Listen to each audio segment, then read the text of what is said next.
स्वागत है। आज हम सीडीपी का पूरा प्रैक्टिस सेट शुरू करेंगे हम, और आपको इसमें सीडीपी, पर्यावरण, हिंदी तीनों विषय कराई जाएंगी। ठीक है, तो आज आपका प्रैक्टिस सेट है ये, और ये मोस्ट इम्पोर्टेंट है आपका, और इसमें सारे प्रीवियस ईयर्स के क्वेश्चंस लिए गए हैं। ठीक है, अगर आपने हमारा चैनल सब्सक्राइब नहीं किया तो सबसे पहले आप हमारे चैनल को सब्सक्राइब करें, वीडियो को लाइक एंड शेयर करें चैनल को। टाइम वेस्ट ना करते हुए सबसे पहला प्रश्न करेंगे हम। सबसे पहला प्रश्न है आपका, कोहल वर्ग के अनुसार सही और गलत प्रश्न के बारे में निर्णय लेने में शामिल चिंतन की प्रक्रिया को कहा जाता है। जब हम सही और गलत के बारे में निर्णय लेने में जो चिंतन प्रक्रिया शामिल करते हैं उसको क्या कहा जाता है, बताएंगे आप? नैतिक दुविधा कहा जाता है, या सहयोग की नैतिकता कहा जाता है, या नैतिक तर्कणा कहा जाता है, या नैतिक यथार्थवाद कहा जाता है? बताएंगे आप कौन सा सही होगा।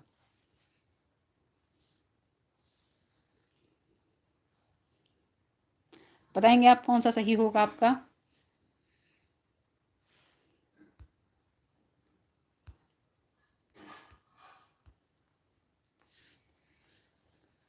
जी बिल्कुल, आपने बिल्कुल सही उत्तर दिया है। देखिए, नैतिक दुविधा क्या होती है, जब हिंज की जो वाइफ थी वो बीमार थी। ठीक है, तो हिंज को क्या प्रॉब्लम हो रही थी कि वो चोरी करेगा तो उसको पुलिस पकड़ लेगी, अगर नहीं चोरी करेगा तो उसकी जो बीवी है वो एक्सपायर हो जाएगी। तो जो नैतिक दुविधा थी उसकी कि वो सही करे या गलत करे, चोरी करे या नहीं करे, तो वो थी नैतिक दुविधा।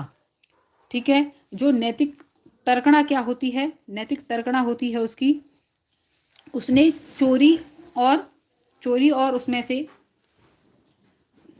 चोरी और जेल जाने में से उसने एक चीज को चुना। अगर वो चोरी उसने चुनी, ठीक है, तो उसने जो एक चीज चुनी दोनों में से, वो क्या थी? उसकी नैतिक तर्कणा थी। क्या थी? नैतिक तर्कणा। तो आपका ऑप्शन नंबर सी बिल्कुल राइट आंसर होगा। ठीक है, आगे चलेंगे हम लोग। प्रश्न नंबर 2, सतत एवं व्यापक मूल्यांकन के अंतर्गत वाक्यांश व्यापक मूल्यांकन इंगित करता है। समस्त पाठ्यक्रम का मूल्यांकन, ऑप्शन नंबर बी है सभी विषयों का मूल्यांकन, ऑप्शन नंबर सी है संज्ञानात्मक क्षेत्र, भावात्मक क्षेत्र और मनोगत्यात्मक क्षेत्र का मूल्यांकन, या ऑप्शन नंबर डी है संज्ञानात्मक क्षेत्र का मूल्यांकन। बताएंगे आपका कौन सा ऑप्शन सही होगा।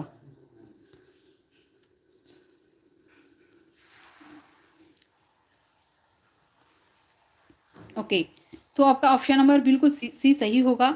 जब हम सतत और व्यापक मूल्यांकन करते हैं तो उसमें हम करते हैं संज्ञानात्मक क्षेत्र का मूल्यांकन, भावात्मक क्षेत्र का मूल्यांकन और मनोगत्यात्मक क्षेत्र का मूल्यांकन। Option number C is a right answer.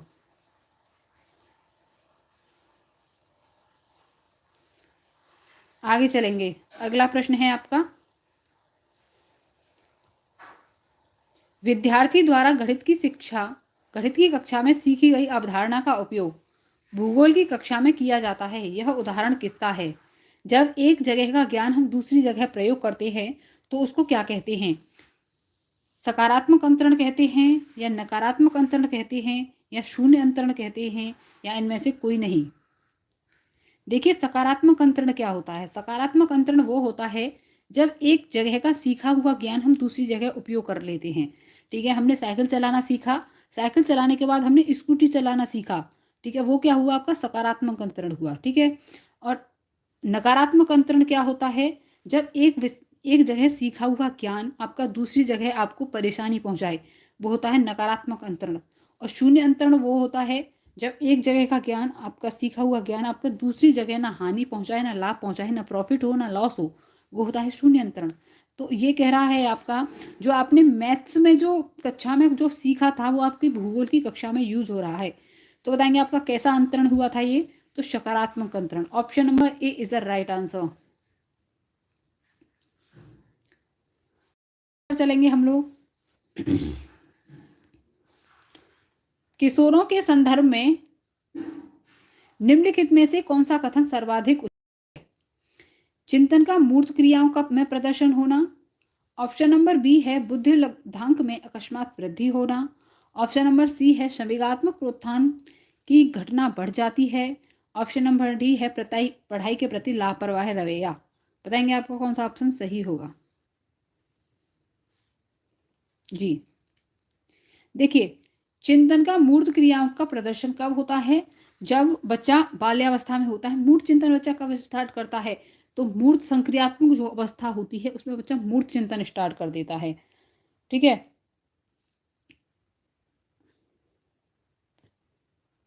Okay. बुद्धि लब्धांक का अकस्मात वृद्धि, ऐसा तो नहीं होता। बुद्धि क्या बच्चे में, छोटे बच्चा जो होता है जो अनुकरण करके सीखता है, क्या उसमें बुद्धि नहीं होती?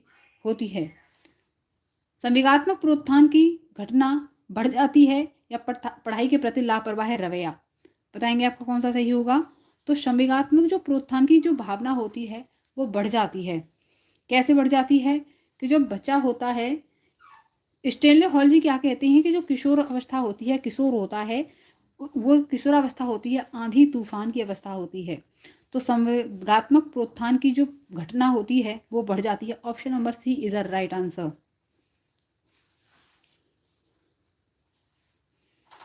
प्रश्न नंबर 5 पे चलेंगे। व्यक्तित्व विकास से खाली जगह एक महत्वपूर्ण भूमिका का निर्वाह करता है। जो व्यक्तित्व विकास होता है उसमें महत्वपूर्ण भूमिका का जो निर्वाह करता है वो कौन करता है? आनुवांशिकता और वातावरण का मिश्रण, या परीक्षाओं की संख्या, या आनुवांशिकता या वातावरण? बताएंगे आपका कौन सा ऑप्शन सही होगा इसमें?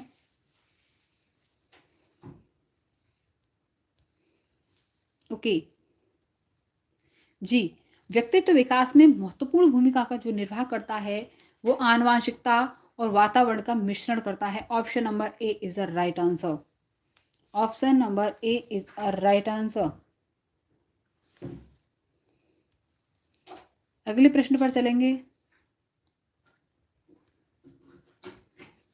शिक्षक की सबसे मुख्य जिम्मेदारी है कठोर अनुशासन बनाए रखना, या विद्यार्थी की विभिन्न अधिगम शैलियों के अनुसार सीखने के मौके उपलब्ध कराना, या ऑप्शन नंबर सी है पाठ योजना तैयार करना, उसके अनुसार पढ़ाना, या ऑप्शन नंबर डी है यथासंभव क्रियाकलापों का आयोजन करना? बताएंगे कौन सा बताएंगे आप? शिक्षक की जो मुख्य जिम्मेदारी होती है वो क्या होती है? तो जो आज की शिक्षा है वो कैसी शिक्षा है? बाल केंद्रित शिक्षा है। तो हम कठोर अनुशासन तो अपना नहीं सकते उसके लिए। ठीक है। पाठ योजना तैयार करने और उसके अनुसार पढ़ाना, क्या हम सिर्फ पाठ योजना तैयार करने के लिए पढ़ाएंगे? जी नहीं। ऑप्शन नंबर डी है आपका यथासंभव क्रियाकलापों का आयोजन करना। कहीं कहीं सही होता, लेकिन हमें इससे भी बेस्ट ऑप्शन इसमें पता है कहाँ है। विद्यार्थी की विभिन्न अधिगम शैलियों के अनुसार उसे सीखने के मौके उपलब्ध कराना। Option B is a right answer. Okay, next प्रश्न में चलेंगे हम लोग।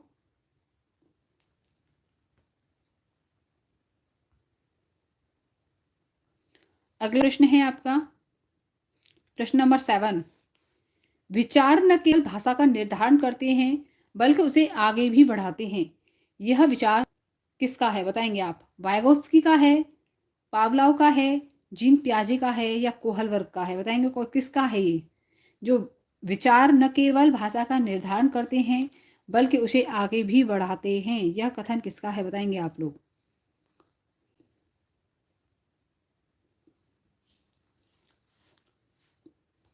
जी बिल्कुल। जो आगे बढ़ाने की बात करते हैं, विचार, विचार को सबसे पहले महत्वपूर्ण किसने बताया था? कि बच्चे में पहले विचार आता है फिर भाषा आती है। ये किसने कहा था? ये कहा था जीन पियाजे जी ने। ठीक है। वाइगोत्स्की क्या कहते थे? पहले बच्चा भाषा सीखता है उसके बाद बच्चे में विचार आता है। तो विचार केवल भाषा की निर्धारण करते हैं, तो विचार क्या करते हैं? भाषा का निर्धारण करते हैं। ऐसा कौन कहते हैं? जीन पियाजे। तो she is a right answer.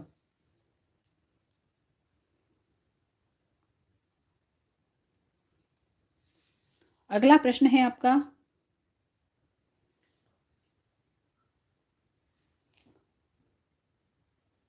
अगला प्रश्न है आपका कक्षा में प्रभावी अनुशासन बनाए रखने के लिए शिक्षक को चाहिए कि वह विद्यार्थी जो करना चाहते हैं उन्हें करने दें, विद्यार्थी में कढ़ाई में व्यवहार करें, विद्यार्थियों को समस्या हल करने के लिए दें। बताएंगे आप कौन सा सही होगा आपका? प्रश्न नंबर 8 बताएंगे आपका कौन सा सही होगा?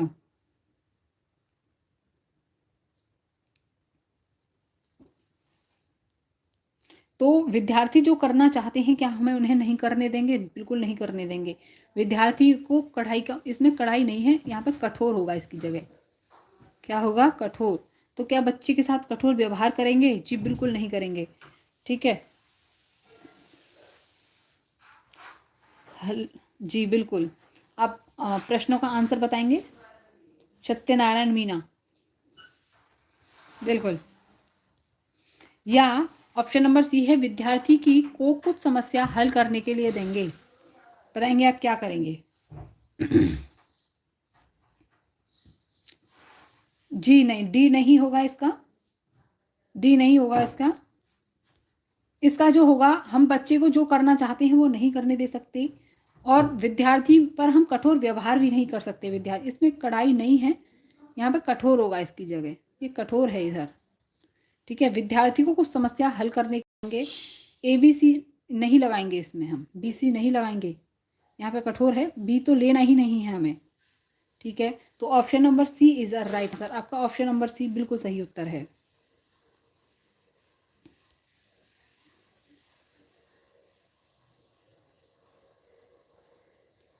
ओके, अगला प्रश्न है आपका, सामान्य विद्यार्थी के साथ यदि आपको एक नेत्र बाधित विद्यार्थी को पढ़ाने का अवसर प्राप्त हो, तब आप उससे, जी बिल्कुल सी ही सही होगा आपका उत्तर।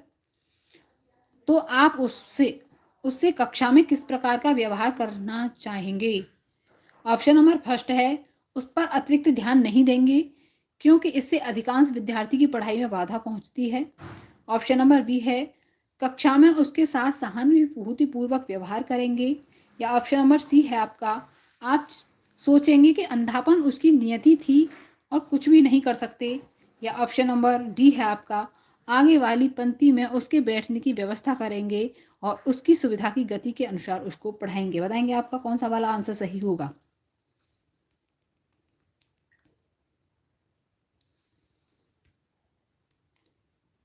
बताएंगे आपको कौन सा सही होगा?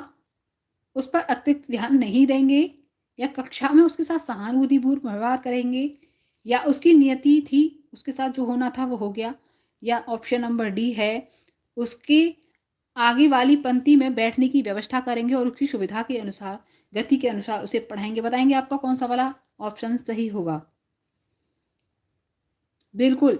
अगर हमारी क्लास में कोई नेत्र बाधित बच्चा है तो हम उसके साथ क्या करना है, हमें उसको आगे वाली पंक्ति में बैठने की व्यवस्था करनी है और जो उसकी सुविधा है उसके अनुसार उसको पढ़ाना है। Option number D is a right answer. आपका ऑप्शन नंबर डी बिल्कुल सही होगा। बिल्कुल सत्यनारायण मीना जी, बिल्कुल 9 का डी आपका बिल्कुल सही आंसर है। वेरी गुड, बहुत अच्छा। प्रश्न नंबर 10 है आपका। प्रश्न नंबर 10 सब लोग बताएंगे, विकास पर आनुवांशिकता के प्रभाव की सीमा का सबसे अच्छा वर्णन निम्नलिखित में से किसके द्वारा होता है? ऑप्शन नंबर ए है आपका, आनुवांशिकता निर्धारित करती है कि कोई कितना विकसित होगा। आनुवांशिकता निर्धारित करती है कि किसी को कितना विकसित किया जा सकता है। बताएंगे आप। ए और बी दोनों सही हैं, या तो ए सही है या बी सही है। बताएंगे कौन सा वाला सही होगा? प्रश्न नंबर 10 का बताएंगे आप कौन सा सही होगा?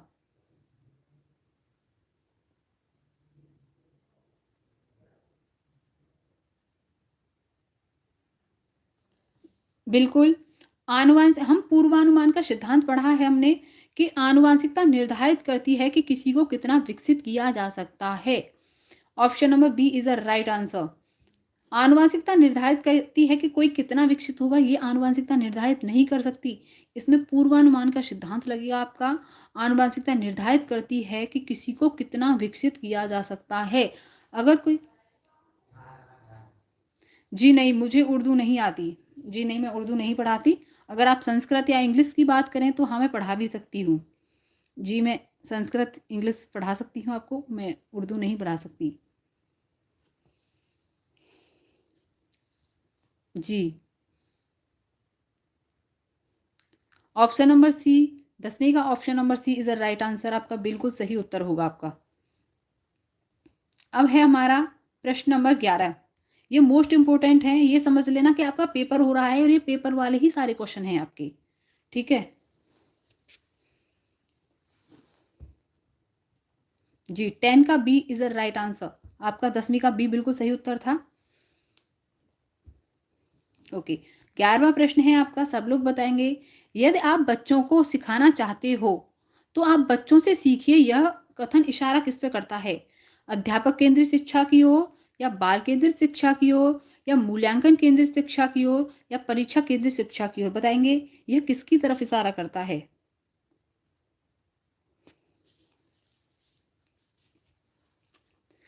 बताएंगे आप। अध्यापक केंद्रित शिक्षा की ओर इशारा करता है। यदि हम बच्चे को सिखाना चाहते हैं तो हमें बच्चे से सीखना पड़ेगा, ये किसकी ओर इशारा करता है? देखिए, अगर अध्यापक केंद्रित शिक्षा की ओर इशारा कर देगा तो अध्यापक केंद्रित जो शिक्षा होती है वो कठोर होती है, ठीक है, तो ऐसा तो नहीं होगा, ऐसे इस तरफ तो इशारा नहीं करेगा। ऑप्शन नंबर बी है आपका, बाल केंद्रित शिक्षा की ओर इशारा करता है। बिल्कुल राइट आंसर है आपका, option number B is a right answer. 11वीं का ऑप्शन नंबर बी आपका बिल्कुल सही उत्तर होगा।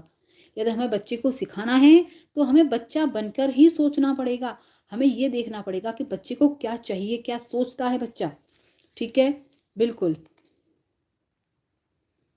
उर्दू में परेशानी हो रही है तो देख लें आप, और भी क्लास होंगी कहीं यूट्यूब पर, उर्दू की बुक ले लीजिए, हिंदी की ही तरह होती होगी उर्दू।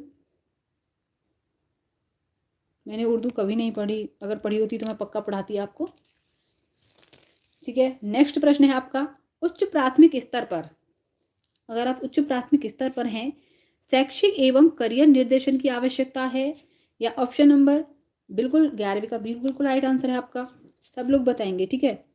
शैक्षिक करियर एवं व्यक्तिगत निर्देशन की आवश्यकता होती है, केवल कैरियर निर्देशन की आवश्यकता होती है, या केवल शैक्षिक निर्देशन की आवश्यकता होती है? बताएंगे आप। देखिए, अगर हमें कहीं केवल क्वेश्चन लगे, कहीं केवल दिखाई दिए ना, तो उसको तो सिर्फ हमें देखते ही काट देना है, क्योंकि हमें केवल एक चीज, बच्चे की किसी एक चीज पर फोकस होकर नहीं पढ़ाना। हाँ, बच्चे की किसी एक चीज पर हमें फोकस नहीं करना। केवल कैरियर के निर्देशन की आवश्यकता नहीं, केवल शैक्षिक निर्देशन तो भी नहीं, शैक्षिक एवं कैरियर निर्देशन तो हमें इससे भी बेस्ट एक और ऑप्शन दिख रहा है इसमें, ठीक है, इससे भी बेस्ट ऑप्शन दिख रहा है, नहीं दिख रहा, बिल्कुल शैक्षिक करियर एवं व्यक्तिगत निर्देशन की आवश्यकता होती है। Option number B is a right answer. प्रश्न नंबर 13 पर चलेंगे हम लोग।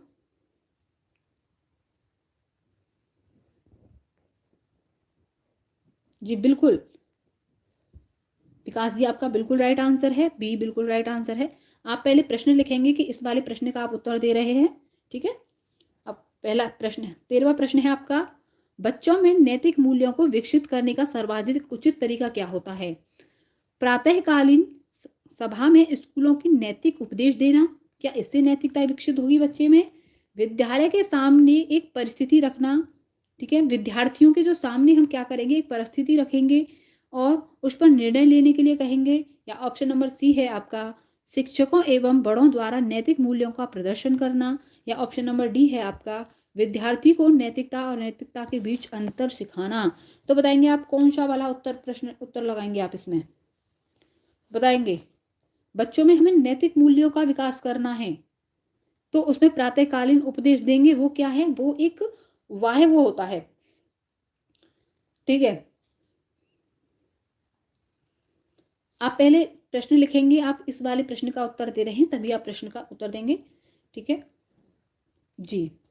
तो बिल्कुल प्रातःकालीन उपदेश देने से यह एक वाह मोटिवेशन है, बच्चे को हमें वाह मोटिवेट नहीं करना, बच्चे को क्या करना है, हमें आंतरिक मोटिवेट करना है, ठीक है, ठीक है, यानी कि इंटरनल मोटिवेशन देना है हमें बच्चे को। तो क्या करेंगे हम, विद्यार्थी के सामने परिस्थिति रखेंगे, उस पर निर्णय लेने के लिए कहेंगे बच्चे को, इससे ही नैतिकता का सर्वाधिक विकास होगा। बिल्कुल option number B is the right answer.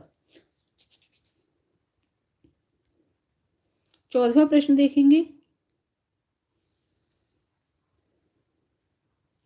14वां प्रश्न है आपका,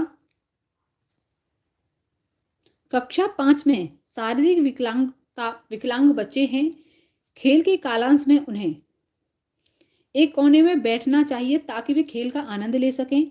ऑप्शन बी है आपका, ऑप्शन नंबर बी, अन्य बच्चों के साथ उचित खेलों में हिस्सा लेने के लिए प्रोत्साहित करेंगे उन्हें, या ऑप्शन नंबर सी है आपका, केवल आंतरिक खेलों में हिस्सा लेने की अनुमति देनी चाहिए, या ऑप्शन नंबर डी है आपका, कक्षा में सभी विद्यार्थियों के साथ खेलने के लिए जोर डालना चाहिए। बताएंगे आप 14वें का कौन सा वाला ऑप्शन लगाएंगे?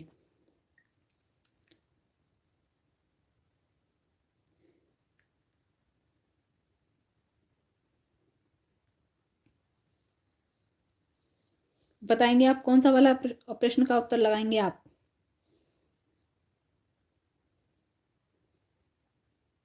बिल्कुल बिल्कुल, आपका बिल्कुल 14वीं का बी बिल्कुल राइट आंसर है। विकास, विकास जी आपका बिल्कुल राइट आंसर है। हम बच्चों को अन्य बच्चों के साथ उचित खेलों में हिस्सा लेने के लिए प्रोत्साहित करना है। बच्चों पे हम जोर नहीं डाल सकते, केवल उन्हें आंतरिक खेलों की अनुमति नहीं दे सकते। ये एक कोने में बच्चे को बिठाना ही नहीं है। हम बच्चे का विकास कैसे होगा अगर हम बच्चे को एक कोने में बिठा देंगे तो? नहीं होगा ना। तो बच्चों के लिए हमें क्या करना है? अन्य बच्चों के साथ उचित खेलों में हिस्सा लेने के लिए उन्हें प्रोत्साहित करना है। Option number B is a right answer. अगले प्रश्न पर चलेंगे।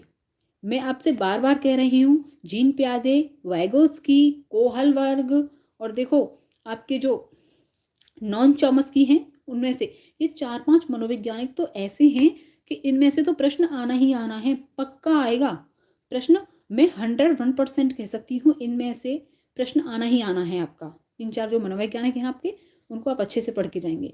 ओके, नेक्स्ट प्रश्न है आपका, जीन पियाजे के अनुसार अनुकूलन होता है आत्मसातकरण, व्यवस्थापन, अनुभव या ऑप्शन नंबर डी है आपका आत्मसातकरण या तथा व्यवस्थापन। बताएंगे आपका कौन सा वाला सही होगा?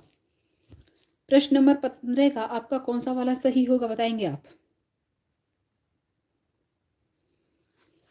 बताएंगे आपका 15वें का कौन सा सही होगा?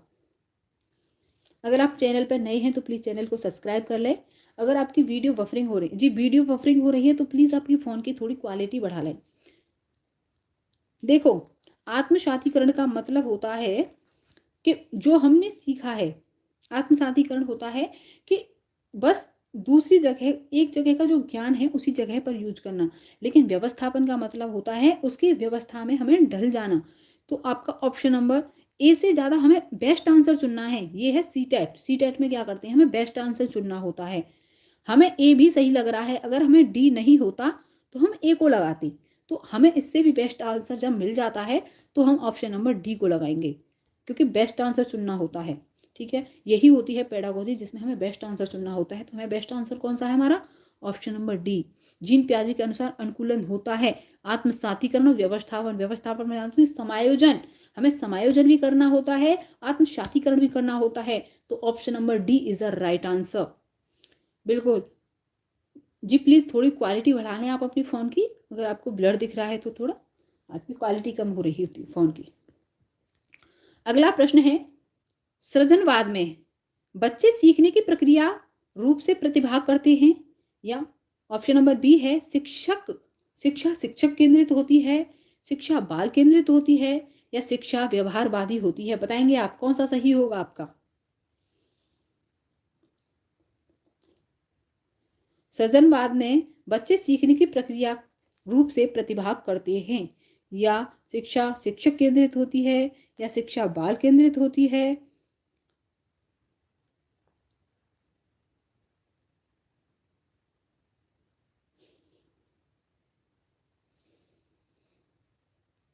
जी कौशिक जी, बिल्कुल आप बी, जो किसका बता रहे हैं? बी, 14वीं का बी।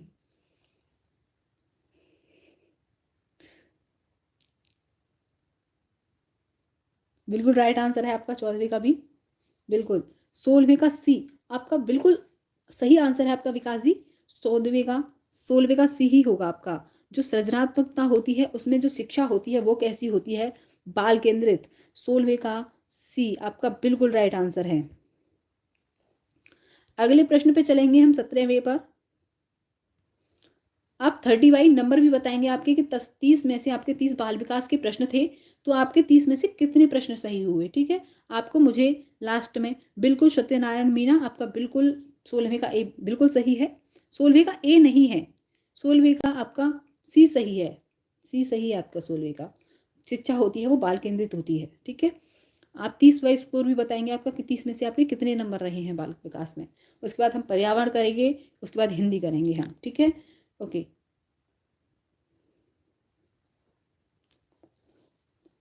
ओके, नेक्स्ट प्रश्न है, बच्चों में अच्छे चरित्र का निर्माण करने के लिए हमें क्या करना होगा? पाठ्य पुस्तकों में चरित्र निर्माण संबंधी पाठ होने चाहिए, या ऑप्शन नंबर बी है चरित्र निर्माण के लिए व्याख्यान दिए जाने चाहिए, या ऑप्शन नंबर सी है कक्षा कक्ष गतिविधि इस प्रकार से हो कि बच्चे के चरित्र निर्माण में सहायता मिल सके, या ऑप्शन नंबर डी है महापुरुषों की जीवनी को पढ़ाई जानी चाहिए। बताएंगे आप कौन सा वाला लगाएंगे? 17वीं का कौन सा ऑप्शन आप सही करेंगे? बताएंगे आप।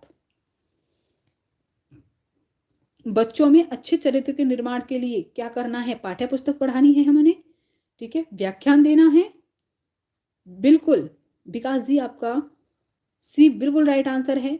कक्षा कक्ष में गतिविधि इस प्रकार से हो कि बच्चे को चरित्र निर्माण में सहायता मिल सके। Option number C is a right answer.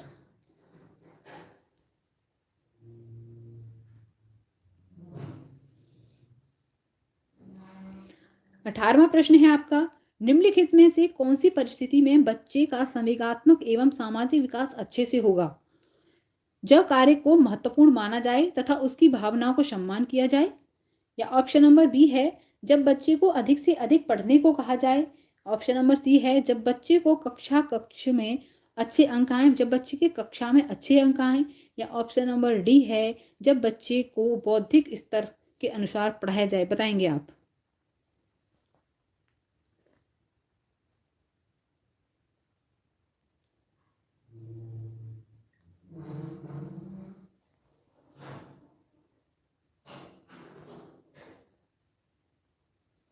बताएंगे आप। 18वें प्रश्न का उत्तर बताएंगे आपका कौन सा होगा?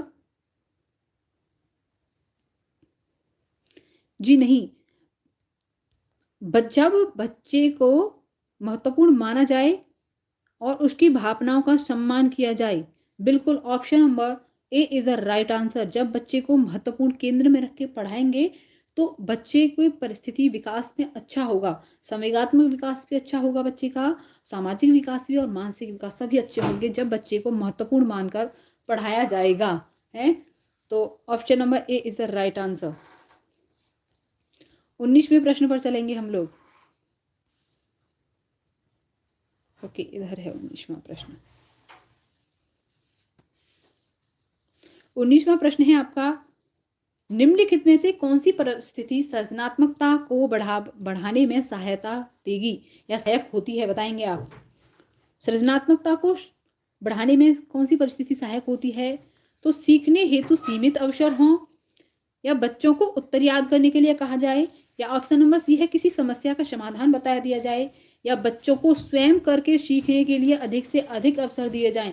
तो बताएंगे आपको कौन सा सही होगा? बच्चे में सृजनात्मकता यानी कि क्रिएटिविटी बढ़ानी है हमें बच्चे में, तो सबसे बेस्ट ऑप्शन कौन सा होगा?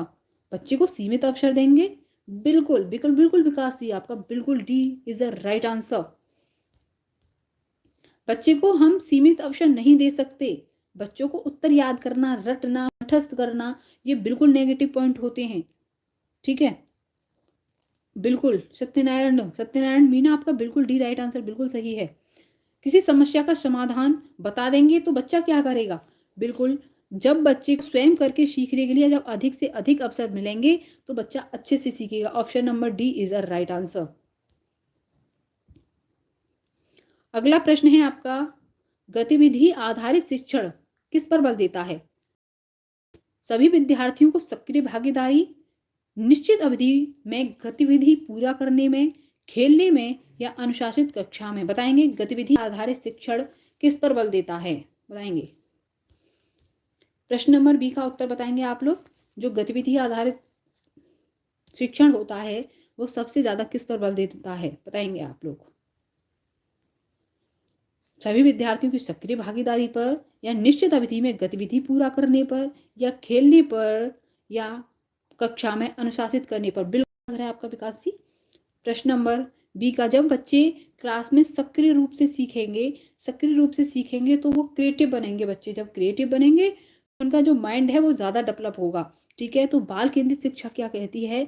हमें बच्चे को सक्रिय मानकर पढ़ाना है। Option number A is the right answer. अगला प्रश्न है आपका, बिल्कुल किरण यादव आपका डी बिल्कुल राइट आंसर है। पहले आप ये बताएंगी कि आप कौन से प्रश्न का उत्तर दे रही हैं, फिर उसके बाद आंसर बताएंगी, ठीक है। पहले प्रश्न डालेंगी कि 21 का ये है या ये है। बिल्कुल सत्यनारायण बीना, आपका बिल्कुल सही है डी। आपका गलत है सुबोध कौशिक जी, डी नहीं है। ओके, परामर्श में सम्मिलित नहीं है। बच्चे को धैर्यपूर्वक सुनना, या ऑप्शन नंबर ए है बच्चे से मित्रता पूर्वक बातचीत करना, या बच्चे के दृष्टिकोण को समझना, या बच्चे को अनुशासन में रखना। बताएंगे आपको कौन सा उत्तर सही होगा। परामर्श में सम्मिलित नहीं है, नहीं है, ये नहीं है, इसको नहीं भूलेंगे आप। देखो एक नहीं के ऊपर ना हमारा प्रश्न गलत हो जाता है पूरा, ठीक है। अगर परामर्श में हम बच्चे को धैर्यपूर्वक सुनेंगे, जी बिल्कुल सुनेंगे। ये कह रहा है परामर्श में सम्मिलित नहीं है।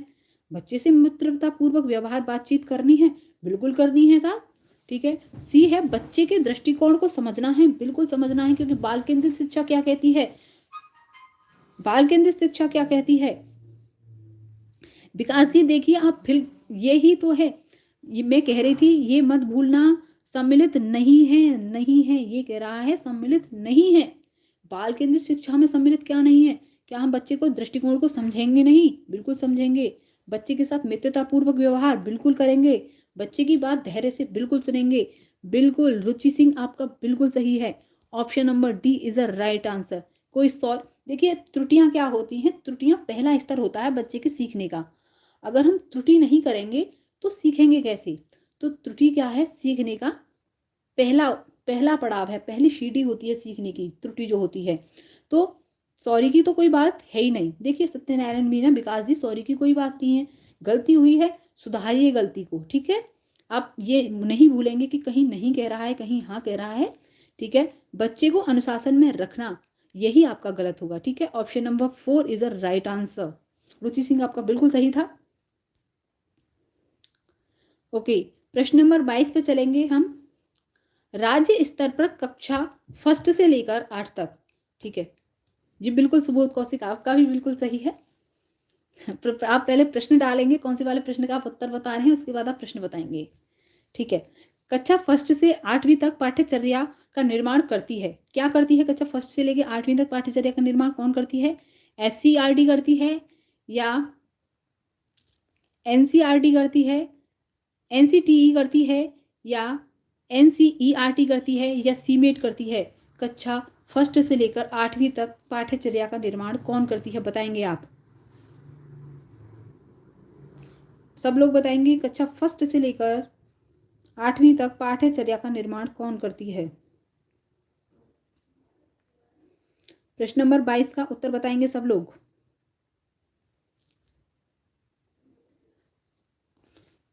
बिल्कुल, रुचि सिंह आपका बिल्कुल उत्तर सही है, और आपका सत्यनारायण मीना आपका भी बिल्कुल सही है। कक्षा फर्स्ट से लेकर 8वीं तक जो पाठ्यचर्या का निर्माण करती है वो SCERT करती है। SCERT is a right answer. प्रश्न नंबर फर्स्ट आपका बिल्कुल सही होगा, SCERT करती है आपका कक्षा फर्स्ट से लेकर 8 तक पाठ्यचर्या का निर्माण। ऑप्शन 22वीं का option first is a right answer. आगे चलेंगे हम 23वें प्रश्न पर। मध्याह्न भोजन के दौरान उच्च जाति के विद्यार्थी निम्न जाति के विद्यार्थी के साथ एक पंक्ति में भोजन करने से इनकार करते हैं, तो आप क्या करेंगे। आप पृथक बैठकर व्यवस्था, आप उनके पृथक बैठने की व्यवस्था हेतु सहमत हो जाएंगे, या आप उच्च अधिकारियों से निर्देश प्राप्त करेंगे। आप विद्यार्थियों को एक साथ बैठकर भोजन करने के लिए सहमत कर लेंगे, या ऑप्शन नंबर डी है आप विद्यालय में मध्याह्न भोजन पकाना बंद करा देंगे। बताएंगे आपका कौन सा सही होगा। देखिए पृथक बिठाना है तो ये एक समावेशी क्लास है, हमें बच्चे के दिमाग से ऐसी चीजें निकालेंगे। बिल्कुल आपका बिल्कुल सही है कौशिक, कौशिक आंसर आपका बिल्कुल सही है, ठीक है। आप उच्च अधिकारियों से बात करेंगे, अरे अगर आप उच्च अधिकारियों से बात करेंगे तो आप किसके लिए टीचर बनाए गए हो, आपका कोई कार्य है, जी बिल्कुल है। तो हमें क्या करना है, आप विद्यार्थियों को एक साथ बैठकर भोजन करने के लिए सहमत कर लेंगे। बिल्कुल विकासी, D is a right answer. बहुत अच्छा, बहुत अच्छे उत्तर दे रहे हैं आप। बिल्कुल सत्यनारायण मीना आपका भी सी बिल्कुल सही उत्तर है, ठीक है। 23वीं का ऑप्शन नंबर सी बिल्कुल राइट आंसर है आपका। अब चलेंगे हम प्रश्न नंबर 24वें पर। ओके, विज्ञान में मोनिका की संप्राप्ति अच्छी है किंतु गणित में खराब है, उसकी प्रमुख संभाव्य कारण हो सकता है। एक लड़की है, ठीक है, मोनिका नाम की, वो मैथ्स में अच्छी, वो जो है मोनिका साइंस में अच्छी है लेकिन मैथ्स में वो उसे आता नहीं है, तो इसका कारण क्या होगा? बालिकाएं प्राय गणित में कमजोर हो सकती हैं, होती हैं, मोनिका के माता पिता अशिक्षित हैं, या गणित प्रभावी नहीं है, या गणित शिक्षण है वो प्रभावी नहीं है, या गणित कठिन विषय है। बताएंगे आपका कौन सा वाला ऑप्शन सही होगा?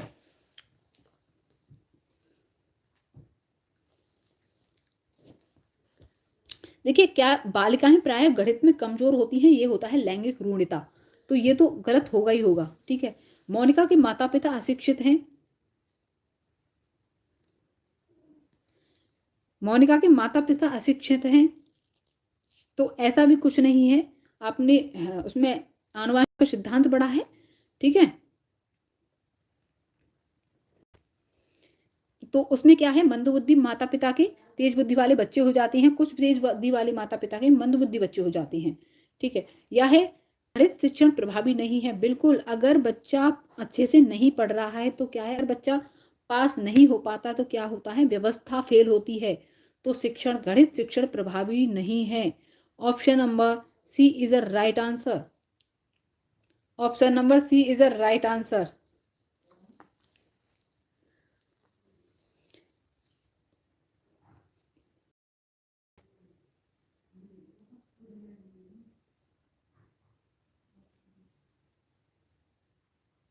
बिल्कुल, ऑप्शन नंबर सी आपकी बिल्कुल सही उत्तर होगा। अगला प्रश्न चलेंगे हम 25वें पर। बिल्कुल आपका 24 का सी बिल्कुल राइट आंसर है सत्यनारायण मीना जी। अगला प्रश्न हम चलेंगे, एक शिक्षक की नियुक्ति सुदूर गांव में की जाती है जहां पर ग्रामवासी अशिक्षित हैं तथा विद्यालय भवन एवं पेयजल का भी अभाव है। गांव का कार्य में सबसे बड़ी बाधा क्या होती है? विद्यालय भवन का अभाव है, अशिक्षित माता पिता, समस्या समाधान हेतु प्रेरणा का अभाव, या पेयजल का अभाव। बताएंगे आपका कौन सा वाला उत्तर सही होगा?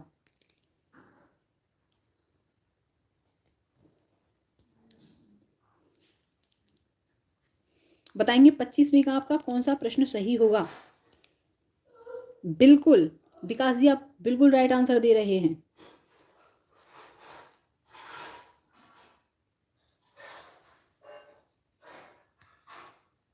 जी बिल्कुल सत्यनारायण मीना, आपका भी बिल्कुल सही उत्तर है।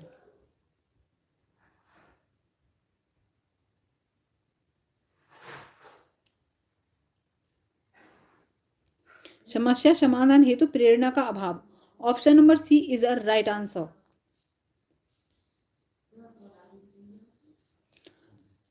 अगले प्रश्न पर चलेंगे, अधिकतम प्रबलनकारी प्रभाव के लिए दिया गया रिवॉर्ड चाहिए। अगर किसी ने पुनर्वलन, जी बिल्कुल सही है आपका। अगर बच्चे को अधिकतम पुनर्वलन प्रभाव के लिए दिया गया रिवॉर्ड क्या होना चाहिए आपका?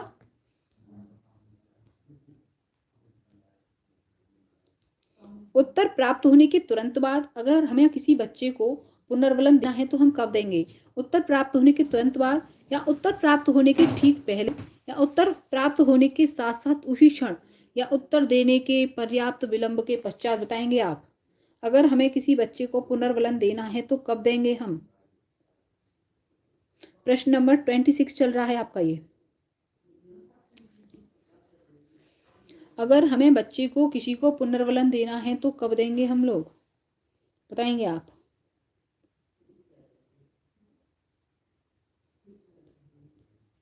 बिल्कुल, option number A is the right answer.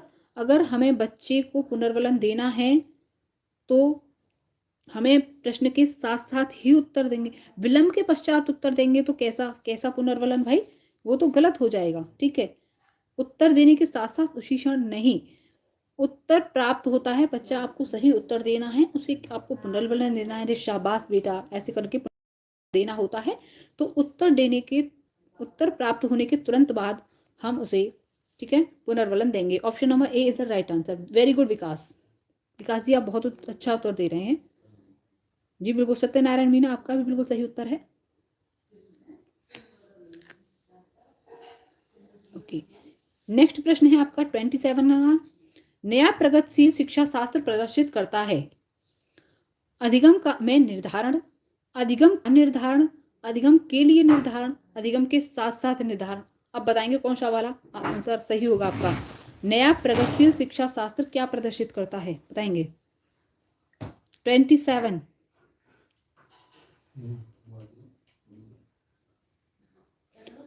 प्रश्न नंबर 27 का आप उत्तर बताएंगे कौन सा सही होगा। बिल्कुल सत्यनारायण मीना, विकास जी आप 26 का ए सही दे रहे हैं। अगला प्रश्न बताएंगे आपका कौन सा सही होगा। बिल्कुल, वेरी गुड विकास, बहुत अच्छा बता रहे हैं आप।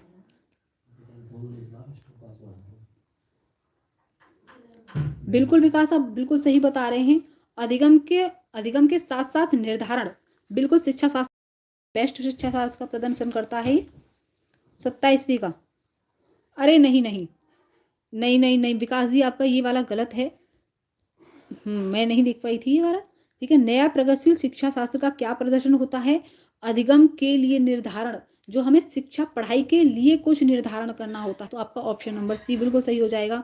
मुझे लगा आप 26 का बता रहे हैं। ठीक है, ओके, प्रश्न नंबर 27 का सी आपका बिल्कुल राइट आंसर होगा। अधिगम के लिए निर्धारण करना है, यही प्रगतिशील शिक्षा होती है। प्रश्न नंबर 28 है आपका। 5वीं कक्षा से ऊपर के विद्यार्थी द्वारा की गई त्रुटि को खाली जगह को संकेत माना जाना चाहिए। उनकी अधिगम कुशलता में कमी, उनकी अधिगम रचना, उनकी अधिगम अक्षमताएं या उनकी अधिगम के प्रति अबोधता। बताएंगे जी। बिल्कुल सत्यनारायण मीना, आपका ऑप्शन नंबर सी बिल्कुल राइट आंसर है। बिल्कुल 27 का राइट आंसर है आपका। 28 का बताएंगे अब आप लोग। 28 का आंसर बताएंगे अब आप लोग। 5वीं कक्षा से ऊपर के विद्यार्थी द्वारा की गई त्रुटि को खाली जगह का संकेत माना जाना चाहिए। बताएंगे आप कौन सा उत्तर होगा आपका।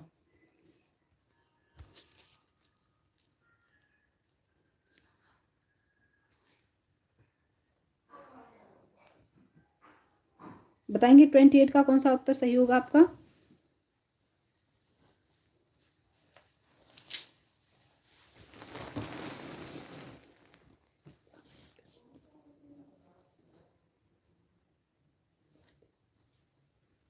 बताएंगे 28 का कौन सा सही होगा आपका।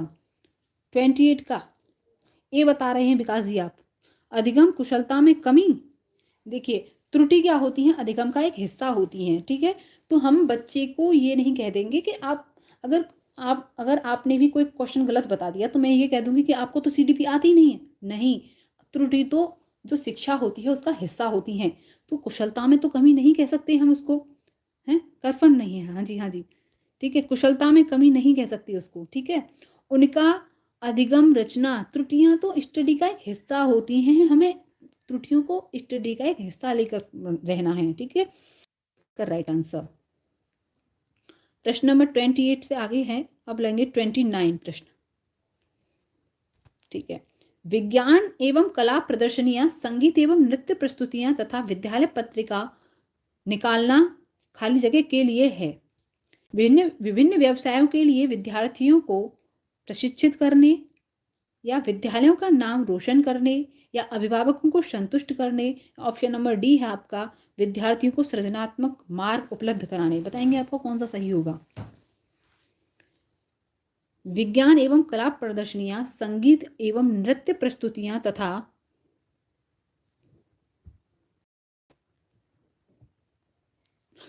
कोई बात नहीं है, आप कल ले लेने का क्लास को, आपका नेट खत्म हो रहा है, कल ले लेना क्लास को। क्लास तो यूट्यूब पर ही रहेगी। ठीक है, टेंशन की कोई बात नहीं है। सुबह आपको एक प्रैक्टिस सेट सुबह कराया जाता है, एक प्रैक्टिस सेट रात को कराया जाता है। सुबह वाला प्रैक्टिस आपका 10 बजे से स्टार्ट होता है, 10-11 बजे से स्टार्ट होता है। ठीक है, और रात वाला प्रैक्टिस सेट आपका रात के 8 बजे से स्टार्ट होता है। ठीक है, आज थोड़ा लेट हो गया है। ठीक है, कोई बात नहीं, आप सुबह को ले लेना। ओके, आप बिल्कुल 30 तक ले लें आप। ओके, बाकी आप बाद में ले लेना, कल ले लेना। ठीक है, विज्ञान एवं कला प्रदर्शनियां, संगीत एवं नृत्य प्रस्तुतियां तथा विद्यालय पत्रिका निकालना खाली जगह के लिए है। विभिन्न व्यवसायों के लिए विद्यार्थी को प्रशिक्षित करना या विद्यालयों का नाम रोशन करना के लिए या शिक्षार्थियों की सृजनात्मक मार्ग उपलब्ध कराने के लिए। बताएंगे कौन सा वाला सही होगा आपका। तो हमें बच्चों को कैसा बनाना है, सृजनात्मक, क्रिएटिव। व्यवसाय, अरे सृजनात्मक बनाएंगे बच्चे, क्रिएटिव बन जाएंगे तो व्यवसाय तो उन्हें अपने आप प्राप्त हो जाएगा, नहीं हो जाएगा। आप अच्छे से तैयारी करोगे तो आप सीटेट पास कर पाओगे, नहीं कर पाओगे, बिल्कुल कर पाओगे। शिक्षक बन पाओगे, नहीं बन पाओगे, बिल्कुल गवर्नमेंट शिक्षक बनोगे। बिल्कुल विकासी 29 का डी आपका बिल्कुल सही उत्तर है। सृजनात्मकता मार्ग उपलब्ध कराने के लिए option number D is a right answer. अगले प्रश्न पर चलेंगे हम। प्रश्न नंबर 30 है आपका, बिल्कुल सत्यनारायण मीना 29 का डी आपका बिल्कुल राइट आंसर है। समावेशी शिक्षा उस विद्यालय शिक्षा व्यवस्था की ओर संकेत करती हैं जो केवल बालिका शिक्षा को बढ़ावा देती हैं, देने की आवश्यकता पर बल देती हैं। क्या केवल बालिका शिक्षा को बढ़ावा देना है हमें? केवल वाला प्रश्न तो देखते ही काट दो, ठीक है। जो सभी निर्योग बच्चों को शामिल करती हैं, सभी निर्योग बच्चों को शामिल कर लेंगी तो दूसरे बच्चे कहाँ जाएंगे भाई?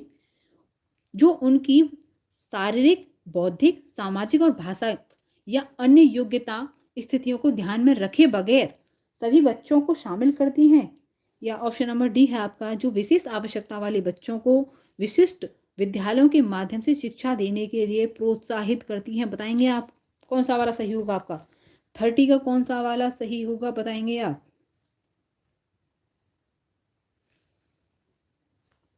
बताएंगे आप 30 का कौन सा वाला सही होगा? बिल्कुल 30 का सी, विकास आपका बिल्कुल राइट आंसर है। आप बहुत अच्छा पढ़ रहे हैं, वेरी गुड। बिल्कुल बबीता, आपका बहुत अच्छा आंसर है सी, 30 का सी। सत्यनारायण, आपका सबका बहुत अच्छा आंसर बता रहे हो आप, बिल्कुल सही आंसर है आपका। जो उनकी शारीरिक, बौद्धिक, सामाजिक, भाषिक या अन्य विभिन्न योग्यता स्थितियों को ध्यान में रखे बगैर सभी बच्चों को शामिल करती है। यानी कि कौन सा शिक्षण हो रहा है यहाँ पे? वो सब बच्चों को साथ में पढ़ाया जा रहा है, ठीक है। तो option number C is a right answer.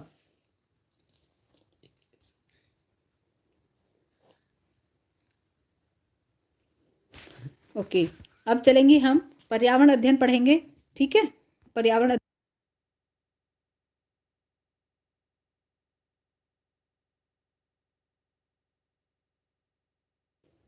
Okay, पर्यावरण अध्ययन की क्लास आपकी शुरू हो गई है।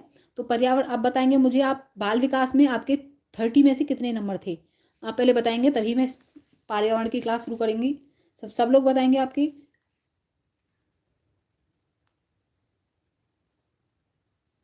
मैम हमें सी टेट का सिलेबस, जी बिल्कुल, सी टेट का सिलेबस बताऊंगी मैं आपको, एक क्लास बना दूंगी आपकी सी टेट के सिलेबस के लिए मैं, ठीक है। सी टेट का सिलेबस बता दूंगी मैं आपको। आप बताएंगे मुझे, आप बताएंगे 30 में से कितने नंबर आए हैं आपके? पहले सीडीपी में 30 में से कितना स्कोर रहा है आप लोगों का? बताएंगे सब लोग।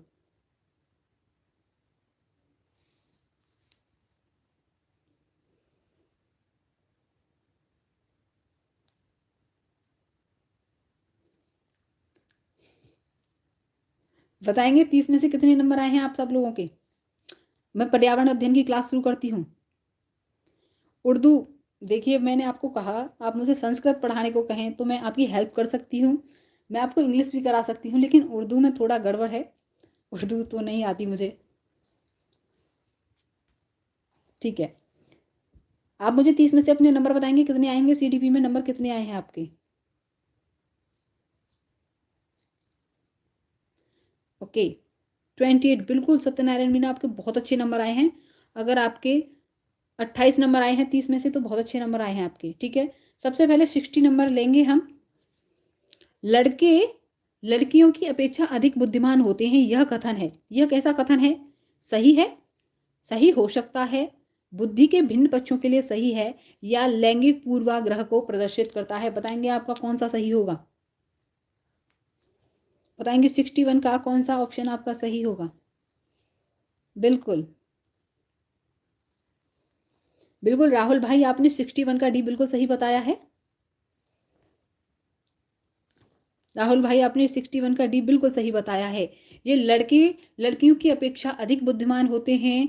61 का डी बिल्कुल सही है। जी बिल्कुल, आपका पेपर बहुत अच्छा होगा। राहुल भाई आपने बहुत सही बताया है आप ये प्रश्न। ठीक है, आप 62 पर चलेंगे।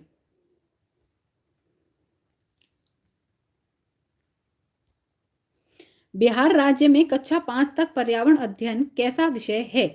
एकीकृत है या उपविषय है या समन्वित है या वैकल्पिक है? बताएंगे आप कौन सा सही होगा आपका?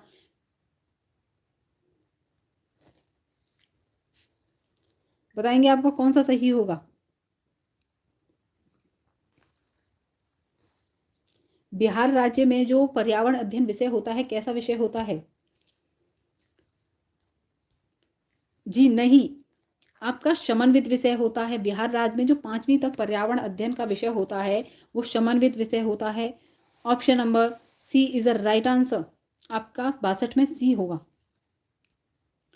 अगले प्रश्न पर चलेंगे। पर्यावरण अध्ययन में क्षेत्र भ्रमण का मुख्य उद्देश्य होता है। पर्यावरण अध्ययन में आप बच्चे को लेकर जाएंगे तो क्षेत्र भ्रमण होता है उनका। कैसे होता है उनका? पिकनिक मनाने के लिए, या ऑप्शन नंबर बी है मनोरंजन के लिए, या प्रत्यक्ष अनुभव के लिए, या बिल्कुल कौशिक। जी आपका बिल्कुल सही है। ठीक है, बबीता जी बिल्कुल सही है आपका। ये भी 63वां भी सरकारी योजना का निर्वाह करने के लिए बताएंगे। बिल्कुल राहुल भाई आपका बिल्कुल सही है। तो हम बच्चे को पर्यावरण अध्ययन के क्षेत्र के भ्रमण के लिए ले जा रहे हैं तो हम उसे कैसा अनुभव दे रहे हैं? प्रत्यक्ष अनुभव। Option number C is a right answer. बिल्कुल सत्यनारायण मीना आपका बिल्कुल सही है। प्रश्न नंबर 64 है आपका। प्राथमिक स्तर पर पर्यावरण अध्ययन के लिए कौन सी विधि प्रभावशाली है? तो योजना विधि, कहानी विधि, व्याख्यान विधि या वाद विवाद विधि। प्राथमिक स्तर पर हमें बच्चे को पर्यावरण अध्ययन पढ़ाना है तो कौन सी विधि सबसे बेस्ट होगी? बताएंगे आप। जी धन्यवाद भैया।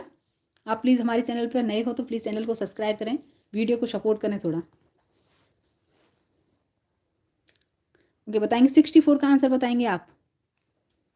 प्राथमिक स्तर पर हमें बच्चे को पर्यावरण अध्ययन कराना है तो कौन सी विधि सही होगी आपकी? बिल्कुल, आपका बिल्कुल सही है राहुल भाई। सत्यनारायण जी आपका भी बिल्कुल सही है। बिल्कुल 64 का बी। पर्यावरण अध्ययन पर मतलब प्राथमिक स्तर पर हमें बच्चे को पर्यावरण अध्ययन पढ़ाना है तो कौन सी विधि सबसे बेस्ट होती है? तो कहानी विधि। Option B is the right answer.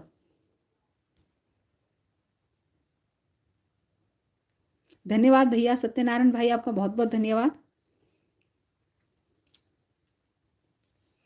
निम्न में से कौन सा एक अभिप्रेरित शिक्षण का संकेत है? कक्षा में अधिकतम उपस्थिति, या ऑप्शन नंबर बी है बच्चों द्वारा प्रश्न पूछना, या कक्षा में एकदम खामोशी, यह गृह कार्य। बताएंगे आप कक्षा में अभिप्रेरित शिक्षण का संकेत कौन सा है? अधिकतम उपस्थिति होगी तो क्या शिक्षण अच्छा होगा, या बच्चों द्वारा प्रश्न पूछेंगे, बच्चे जब सक्रिय रहेंगे क्लास में जब शिक्षण अच्छा होगा, या बच्चे एकदम खामोश रहेंगे क्लास में तब शिक्षण अच्छा होगा? बताएंगे। बिल्कुल मदन गोपाल कौशिक आपका भी बिल्कुल सही है। बबीता जी आप भी बहुत अच्छा आंसर बता रही हैं। बिल्कुल वेरी गुड, वेरी गुड। विकास भाई वेरी गुड। सत्यनारायण मीना आप भी बहुत अच्छा बता रहे हो। राहुल भाई आप भी बिल्कुल सही बता रहे हो। बच्चों का प्रश्न पूछना, बच्चों की सक्रिय भागीदारी, जब बच्चे प्रश्न पूछेंगे तो बच्चे क्या सक्रिय रूप से पढ़ रहे हैं। ठीक है, तो option number B is a right answer. 65 का आपका बिल्कुल भी सही होगा। नेक्स्ट पर चलेंगे हम। 66 प्रश्न है हमारा। निम्न में से कौन सा पर्यावरण अध्ययन का घटक नहीं है? तो मानव, वायुमंडल, जलमंडल या सौरमंडल। बताएंगे पर्यावरण अध्ययन का घटक कौन सा नहीं होता? बताएंगे 66 का आप आंसर बताएंगे। बताएंगे पर्यावरण अध्ययन का घटक कौन सा नहीं होता? 66 का। जी बिल्कुल, बहुत अच्छा। आप सीटेट की तैयारी कर रहे हैं।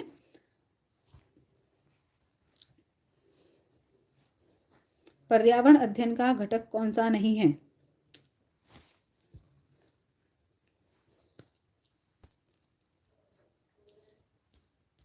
बिल्कुल, पर्यावरण अध्ययन का जो घटक नहीं होता वो सौरमंडल नहीं होता। ऑप्शन नंबर डी सही है आपका। विकास भाई, आपने बिल्कुल सही उत्तर बताया है, ऑप्शन नंबर डी। राहुल भाई, आपने भी बिल्कुल 66 का डी बिल्कुल सही बताया है। ठीक है, जो मानव होता है वो तो पर्यावरण में ही आता है, वायुमंडल, जैवमंडल, जलमंडल, ये सारे क्या होते हैं, पर्यावरणीय घटक होते हैं।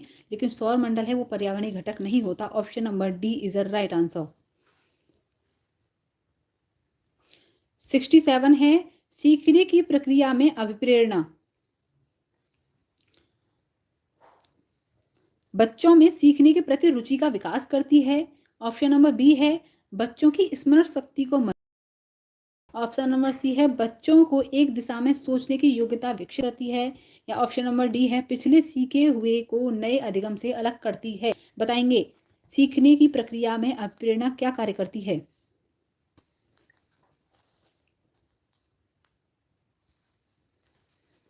बताएंगे आप 67 का उत्तर बताएंगे आप कौन सा होगा।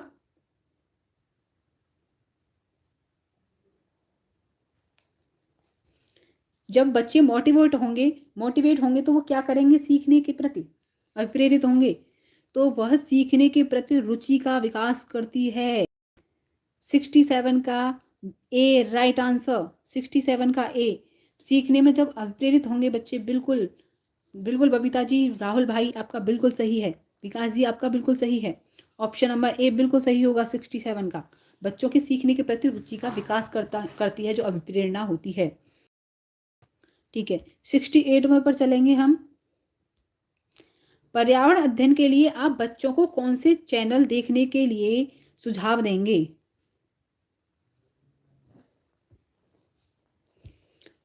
जब पर्यावरण अध्ययन पर हम बच्चों को कौन सा चैनल देखने का सुझाव देंगे, नेशनल ज्योग्राफी, डिस्कवरी या एनिमल प्लैनेट या उपरोक्त सभी। बताएंगे कौन सा वाला उत्तर सही होगा आपका, बताएंगे।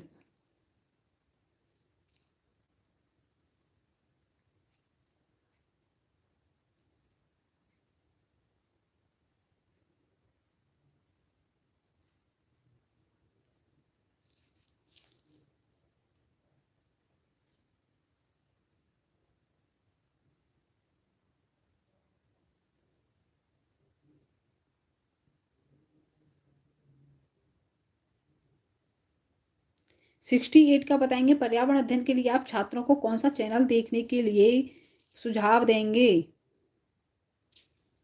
ये बिल्कुल सही उत्तर है आपका D, discovery, national geography, animal planet, तीनों चैनलों को देखने का सुझाव देंगे।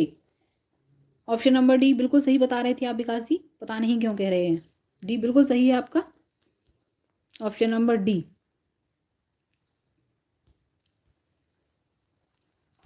ओके, बिहार राज्य हेतु पर्यावरण अध्ययन के लिए शिक्षण प्राथमिक स्तर पर पाठ्यक्रम का जो निर्धारण करता है वो कौन करता है, बताएंगे आप। नहीं, ये discovery, national geography, animal planet, इसमें सारे पर जो होते हैं जानवरों के चित्र आते हैं, पर्यावरण अध्ययन के बारे में बताया जाता है। तो ऑप्शन नंबर डी ही आपका राइट आंसर होगा इसमें। सीटेट ने भी आपका ऑप्शन नंबर डी माना था।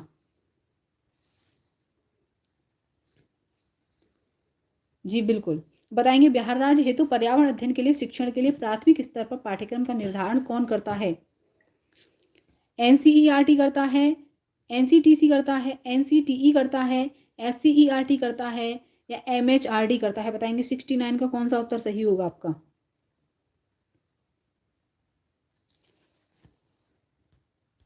बिहार राज्य पर कौन करेगा, बताएंगे आप। बिल्कुल विकास, आपने बिल्कुल सही बताया है विकास भाई। 69 का सी बिल्कुल सही है आपका। एससीईआरटी करता है बिहार राज्य हेतु पर्यावरण अध्ययन के लिए प्राथमिक स्तर पर। ओके, आपका 70वां प्रश्न है। बीज अंकुरण की अवधारणा को पढ़ाने का सबसे प्रभावशाली तरीका कौन सा है। अंकुरित बीजों की फोटो दिखाना, या ऑप्शन नंबर बी है बोर्ड पर चित्र बनाते हुए अंकुरण के चरणों को प्रदर्शित करना, या ऑप्शन नंबर सी है कक्षा में अंकुरित बीजों को दिखाना, अंकुरण की प्रक्रिया को स्पष्ट करना, या ऑप्शन नंबर डी है बीज बोने अंकुरण के विभिन्न चरणों का अवलोकन करने और उनके चित्र बनाने और गतिविधि को बच्चों को निष्पादित करने के लिए कहना। बताएंगे आप कौन सा लगाएंगे। बच्चों को बीज के बारे में सबसे प्रभावशाली तरीका कौन सा होगा? बिल्कुल, मदन गोपाल कौशिक आपका बिल्कुल राइट आंसर है।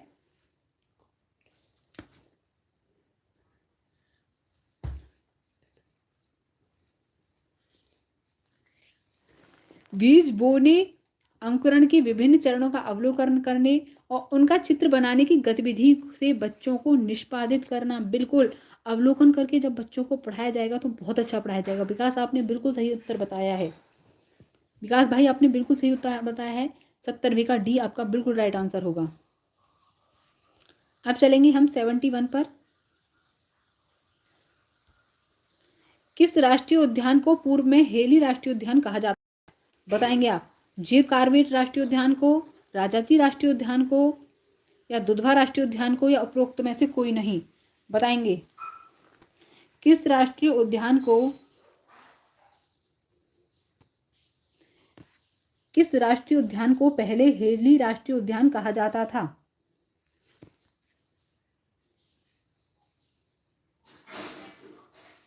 बताएंगे आप। जिम कार्बेट राष्ट्रीय उद्यान को या आपका राजाजी राष्ट्रीय उद्यान को? बिल्कुल विकास आपने बिल्कुल राइट आंसर बताया है। बिल्कुल आपका बिल्कुल सही है। बताएंगे आपका दुधवा राष्ट्रीय उद्यान कहाँ पर है आपका? 71 का बिल्कुल सत्यनारायण मीना आप बिल्कुल सही बता रहे हैं, सत्यनारायण मीना भाई। ठीक है, और राजाजी नेशनल पार्क कहाँ पे है आपका? बताएंगे आप।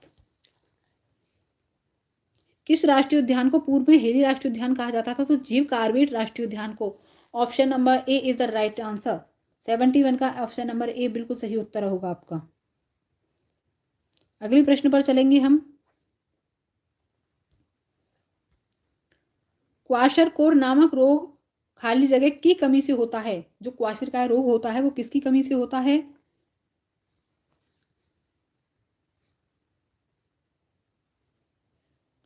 बताएंगे आप।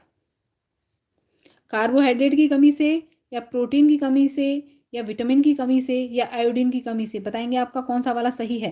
बिल्कुल विकास आपने बिल्कुल राइट आंसर दिया है। जो क्वाशरकाय रोग किसकी कमी से होता है? बताएंगे आप सब लोग। 72 का कौन सा सही होगा?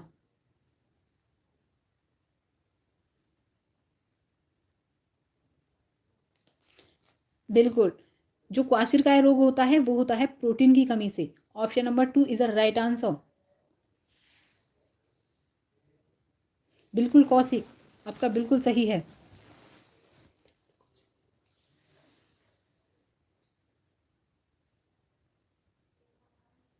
जी हाँ, जी हाँ जी। रामगंगा है इसका नया नाम। बिल्कुल आपने बिल्कुल बताया है। ये यूके में पड़ता है। बिल्कुल सही है। अब बहुत अच्छी तैयारी है आपकी। आई होप आपका सी टेट का एग्जाम बहुत अच्छा होगा। ओके, 73 है। आप सब लोग अगर ऐसी ही तैयारी करते रहेंगे तो आपको सी टेट का एग्जाम बहुत अच्छा। सी टेट कोई वो नहीं है कि हम कर नहीं सकते। बहुत अच्छा आता है सी टेट, बहुत सरल आता है, कुछ नहीं होता उसे करने में।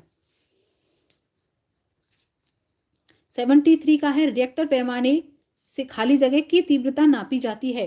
ज्वालामुखी की, भूकंप की, सुनामी की, या चक्रवात की? रिएक्टर पैमाने से, रिएक्टर स्केल से किसकी तीव्रता मापी जाती है? बताएंगे आप लोग। रिएक्टर स्केल से किसकी?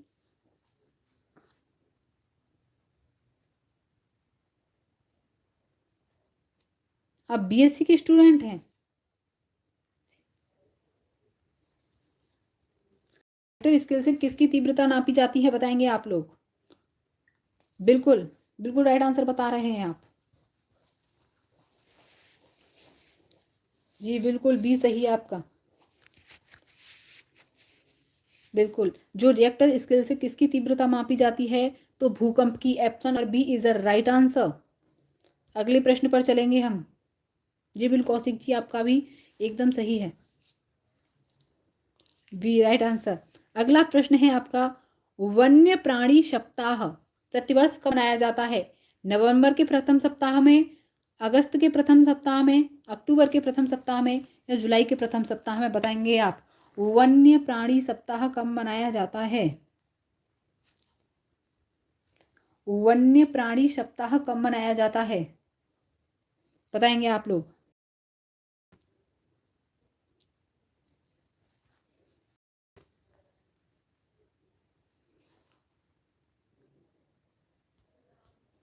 वन्य प्राणी सप्ताह जो मनाया जाता है वो अक्टूबर के प्रथम सप्ताह में मनाया जाता है। कब? अक्टूबर के प्रथम सप्ताह में।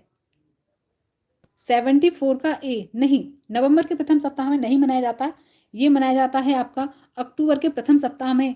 यह मनाया जाता है आपका 2 अक्टूबर से 8 अक्टूबर के बीच में।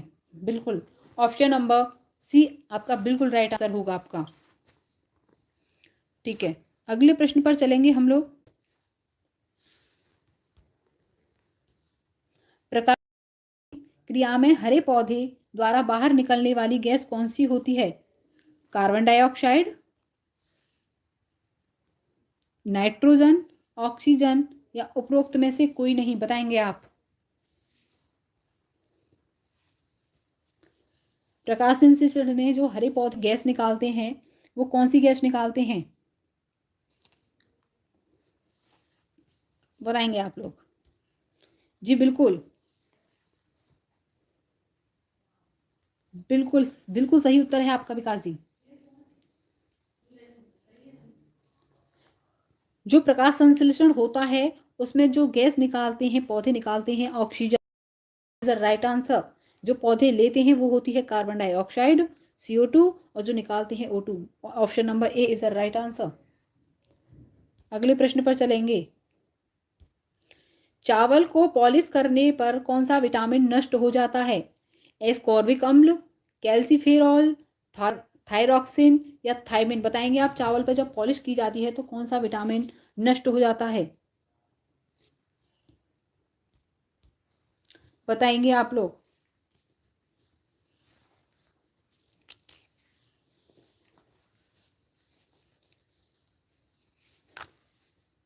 जी बिल्कुल, जो चावल पर हम पॉलिश कराते हैं तो उस पर जो एस्कॉर्बिक अम्ल नाम की जो विटामिन होती है वो नष्ट हो जाती है। चावल पर पॉलिश करने से कौन सी विटामिन नष्ट हो जाती है? चावल पर पॉलिश करने से कौन सी विटामिन नष्ट हो जाती है, तो बताएंगे आप।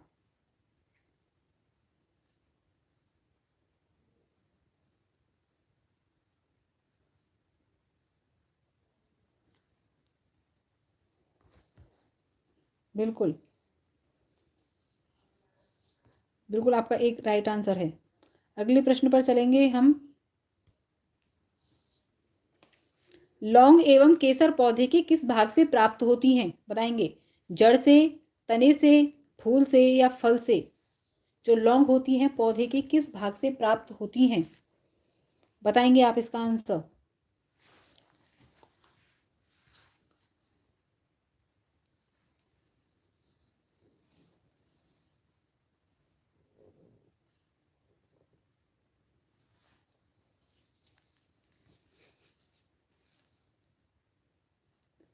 सेवेंटी सेवन का उत्तर बताएंगे आप लोग। बिल्कुल सही बता रहे हैं आप विकास।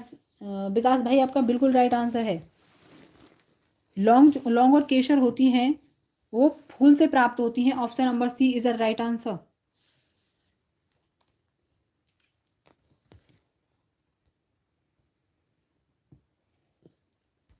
79। हमारे पर्यावरण को बचाने के लिए 3 प्रकार के आर हैं। पुनः कम उपयोग, पुनः चक्रण, पुनः निर्माण। ऑप्शन नंबर बी है पुनः उपयोग, पुनः संरचना, पुनः निर्माण। या ऑप्शन नंबर सी है आपका कम उपयोग, पुनः चक्रण, पुनः उपयोग। ऑप्शन नंबर डी है आपका कम उपयोग, पुनः चक्रण और पुनः संरचना। बताएंगे आपका 79 का कौन सा उत्तर सही होगा। 79 का कौन सा उत्तर आपका सही होगा, बताएंगे आप लोग।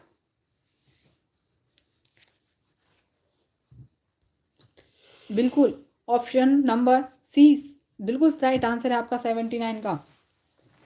कम उपयोग, पुनः चक्रण और पुनः उपयोग। Option number C is a right answer. जी नहीं विकास जी, आपका option number C right answer होगा। ऊर्जा का अप्रदूषकीय स्रोत कौन सा होता है जिससे कि प्रदूषण नहीं होता, बताएंगे। नाभिकीय ऊर्जा, सौर ऊर्जा, पेट्रोल या डीजल, बताएंगे आप।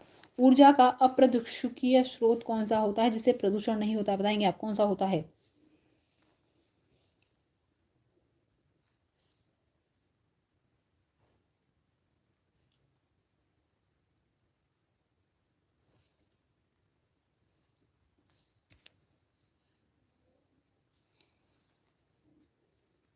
जी बिल्कुल, B is the right answer.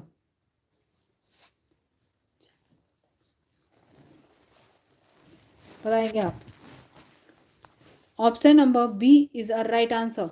इसका ऑप्शन नंबर बी बिल्कुल सही होगा।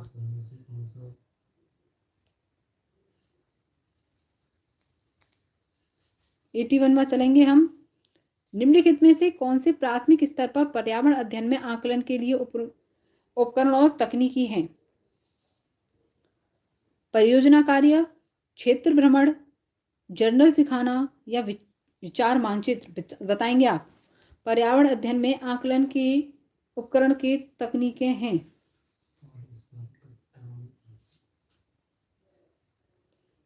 बताएंगे 81 का कौन सा उत्तर होगा आपका?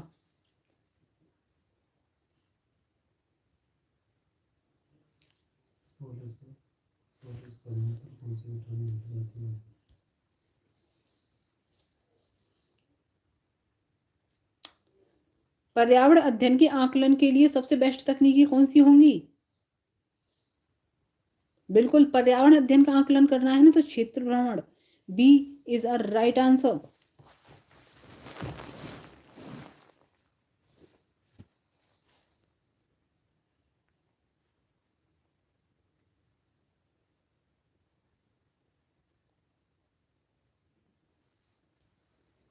अगले प्रश्न पर चलेंगे हम 82 पर।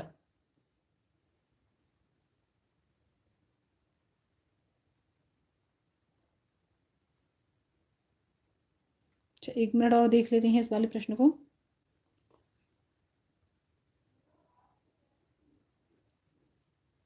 जी बिल्कुल, ये कह रहा है कि आपका कौन से उपकरण तकनीकें हो सकती हैं।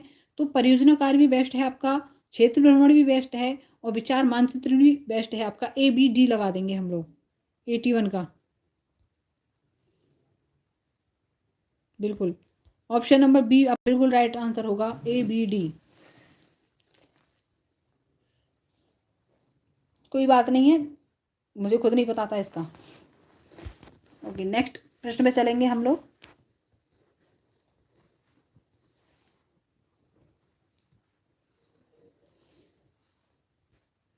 प्रश्न नंबर 83 है आपका। पर्यावरण अध्ययन के शिक्षण को उन प्रक्रियाओं आधारित कौशलों को बढ़ावा दिया जाना चाहिए जो पूछताछ आधारित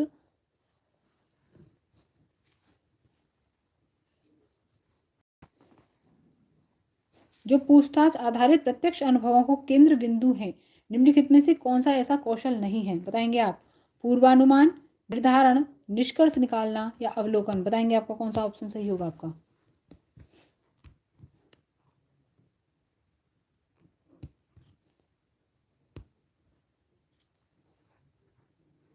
बताएंगे?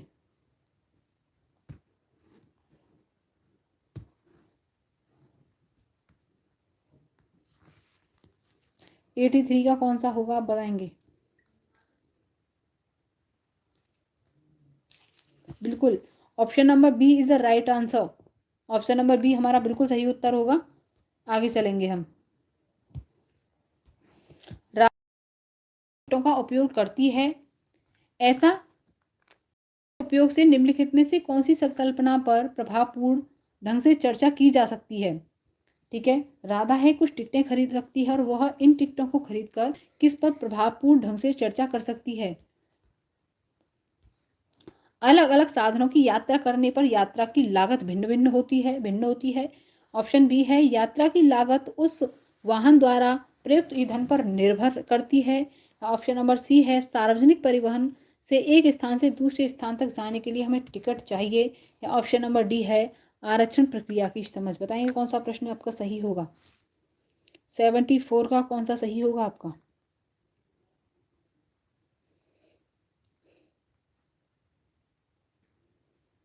जी बिल्कुल, और ए और सी हमारा बिल्कुल राइट आंसर होगा। अलग अलग साधनों की यात्रा की लागत भिन्न होती है और यात्रा की लागत उस वाहन द्वारा प्रयुक्त ईंधन पर निर्भर करती है। और आपका सी सही होगा आपका बिल्कुल। ए और सी आपका बिल्कुल राइट आंसर होगा। Option number C is a right answer. अब चलेंगे 85 पर।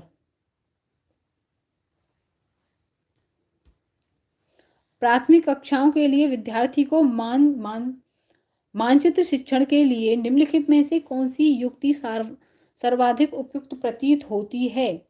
अध्यापक द्वारा श्यामपट्ट पर मानचित्र बनाना तथा शिक्षार्थियों के विभिन्न स्थान की स्थिति बताने को कहना, या शिक्षार्थियों को निर्देश देना कि वे घर से भारत का मानचित्र लेकर आएं, या शिक्षार्थियों में एटलस दिखाना, उन्हें विभिन्न स्थानों की स्थिति के बारे में बताना, या आपका ऑप्शन नंबर डी है शिक्षक की सहायता करना कि वे अपने संकेतों का उपयोग करते हुए निकटतम परिवेश का मानचित्र बनाएं और तथा वस्तुओं की सापेक्ष स्थिति दिशा को ध्यान केंद्रित करें। बताएंगे कौन सा वाला सही होगा? आप मानचित्र पढ़ाते समय किसका उपयोग करेंगे? बिल्कुल option number D is a right answer.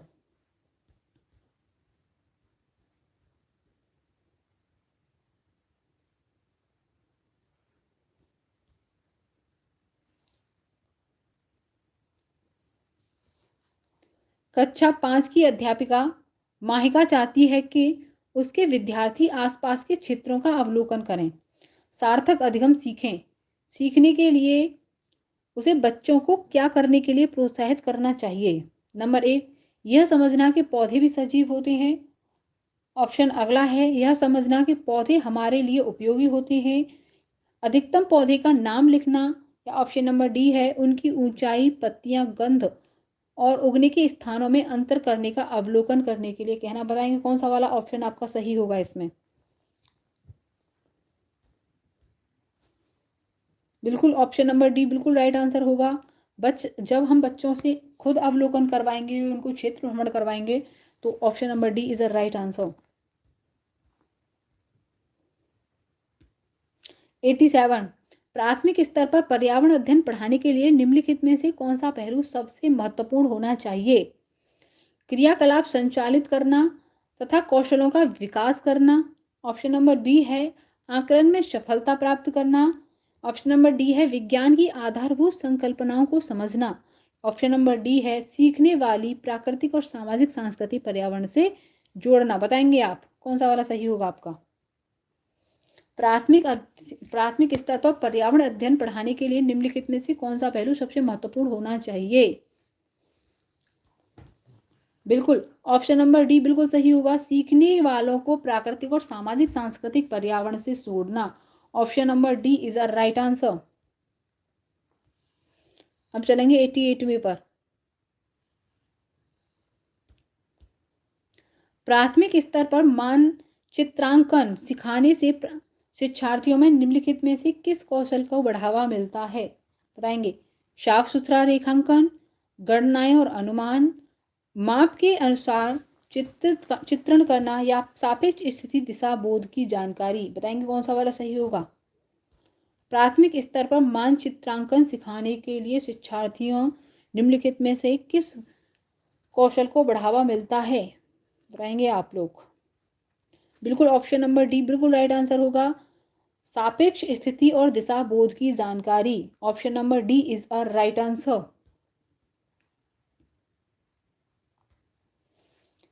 Hyderabad एवं सिकंदराबाद के बीच में कौन सी झील है?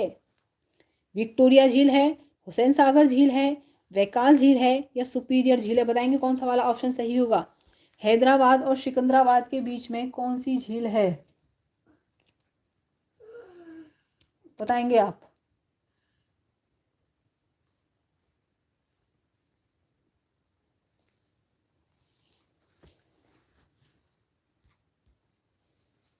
बिल्कुल हुसैन सागर झील, हैदराबाद और सिकंदराबाद के बीच में जो झील है उसमें हुसैन सागर झील। बिल्कुल option number B is the right answer.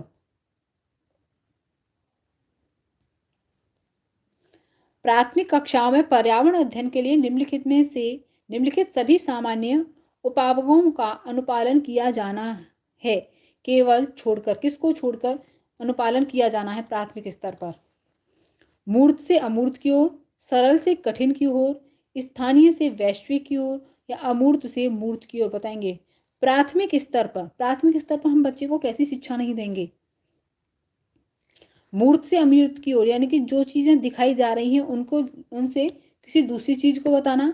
सरल भाषा से कठिन भाषा की ओर भी चलना है।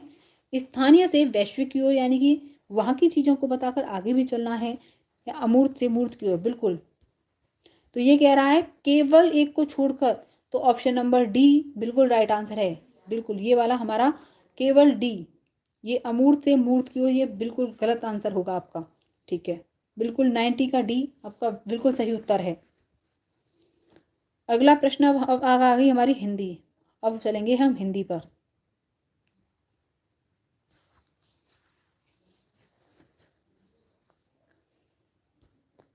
ओके, किस शब्द का संधि विच्छेद शुद्ध नहीं है? मात्रा प्लस आनंद, मात्रानंद। सदा धन ए बराबर सदैव। पितृधन अनुमति बराबर पित्रानुमति। डी है परम औदार्य बराबर परमोदार्य। बताएंगे आपका कौन सा सही होगा? बताएंगे 91 का कौन सा वाला आपका सही होगा?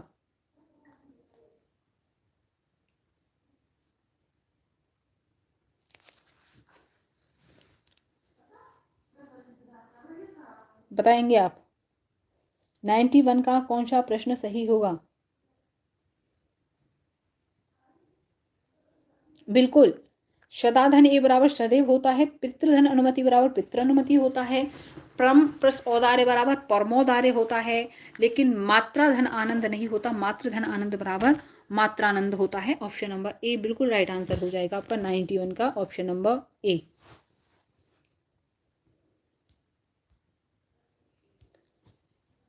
कौन सा शब्द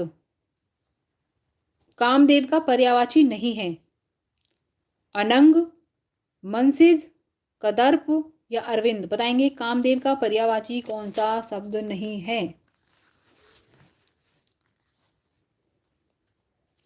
92 का आप आंसर बताएंगे, कामदेव का पर्यायवाची कौन सा नहीं है? 92 का कौन सा होगा बताएंगे आप लोग?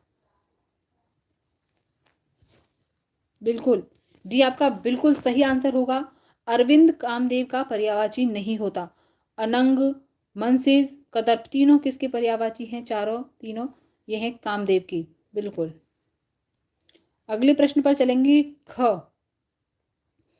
अघोष व्यंजन है, अल्प प्राण है, घोष व्यंजन है या विव्रत है? बताएंगे आप।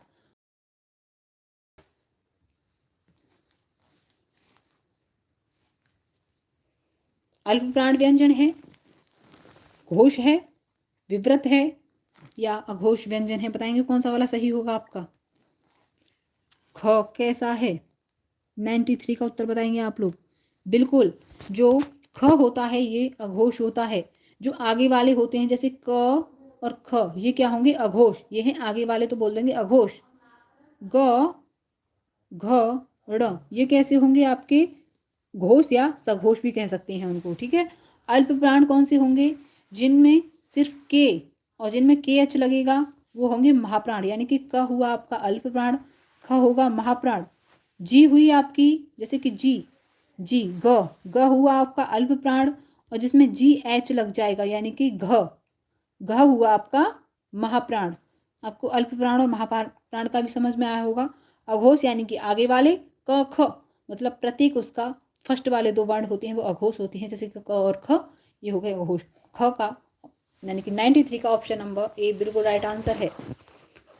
अब चलेंगे, ऋण मुक्ति समस्त पद का विग्रह है। ऋण मुक्ति का विग्रह क्या होता है?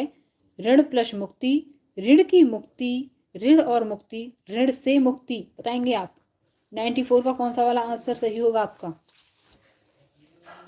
94 का उत्तर बताएंगे आप लोग कौन सा सही होगा आपका? ऋण मुक्ति समस्त पद का विग्रह है। पढ़ा दी मैंने, ईवीएस निकल गई आपकी। ईवीएस के सारे प्रश्न हो चुके हैं आपके। 94 का उत्तर बताएंगे आप लोग। ईवीएस करा चुकी हूं मैं आपकी।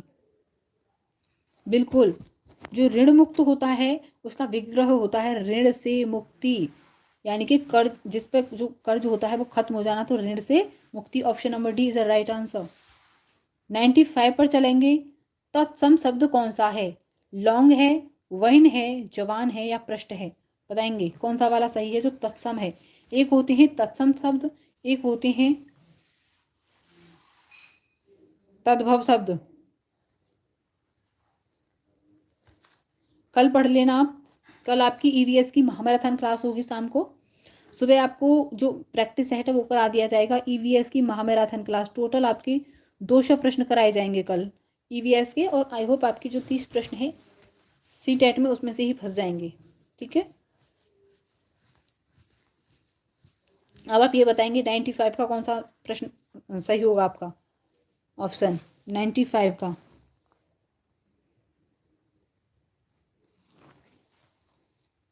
आप बेल आइकन को जो नोटिफिकेशन का बेल आइकन होता है आपको उसको प्रेस कर लेना, उसको पता चल जाएगा आपको। ठीक है, लगभग 12 बजे होगी मेरे हिसाब से ईवीएस की क्लास, लगभग 12 बजे होगी दोपहर को ईवीएस की क्लास। महामैराथन क्लास होगी कल 12 बजे आपको ईवीएस की। आप ये बताएंगे अब 95 का कौन सा होगा। तत्सम शब्द कौन सा होता है? लौंग, वहीन, जवान, पृष्ठ। बताएंगे कौन सा वाला सही होगा इसका।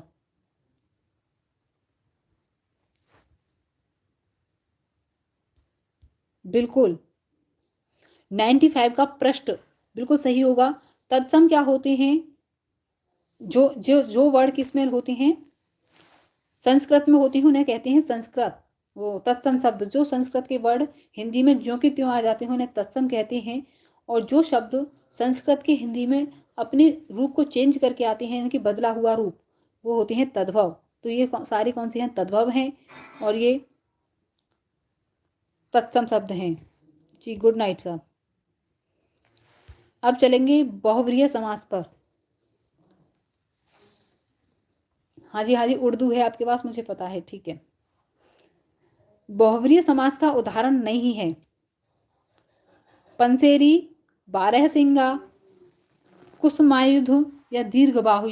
बताएंगे आप बहुव्रीहि समास का उदाहरण कौन सा नहीं है आपका। बताएंगे 96 का कौन सा उत्तर सही होगा आपका। बिल्कुल बारहसिंगा आपका बहुव्रीहि समास का उदाहरण नहीं है। ठीक है, बिल्कुल आपने बिल्कुल सही बताया है। बारहसिंगा जहां पे आगे गिनती होती है वो किसका उदाहरण होता है? वो होता है आपका द्विग समास का उदाहरण। जहां पे 12 त्रि गिनतियां होती हैं वो द्विग समास के उदाहरण होते हैं सारे। ठीक है, निम्न में आगे चलेंगे। निम्न में से अकर्मक क्रिया बताइए। अकर्मक क्रिया पढ़ना, लेना, रोना, खाना। बताएंगे अकर्मक क्रिया कौन सी होगी इनमें। 97 का उत्तर बताएंगे आपका कौन सा होगा। बिल्कुल रोना। रोना कोई कर्म थोड़ी है, यूं ही रो लो। ऑप्शन नंबर डी बिल्कुल राइट आंसर होगा। रोना अकर्मक क्रिया होती है।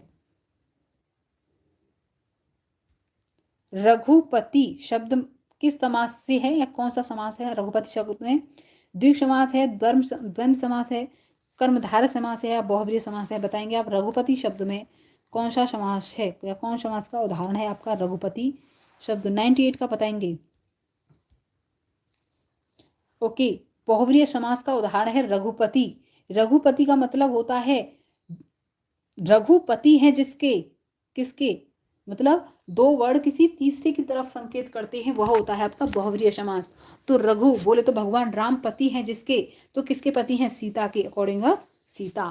तो ये कौन सा समास हो जाएगा आपका? बहुव्रीहि समास। Option number B C is the right answer. अगले प्रश्न पर चलेंगे हम लोग।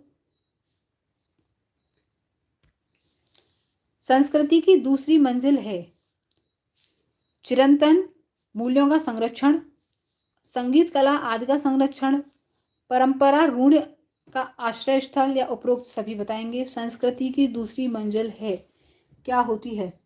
बताएंगे आप लोग। 99 का बताएंगे कौन सा वाला है आपका।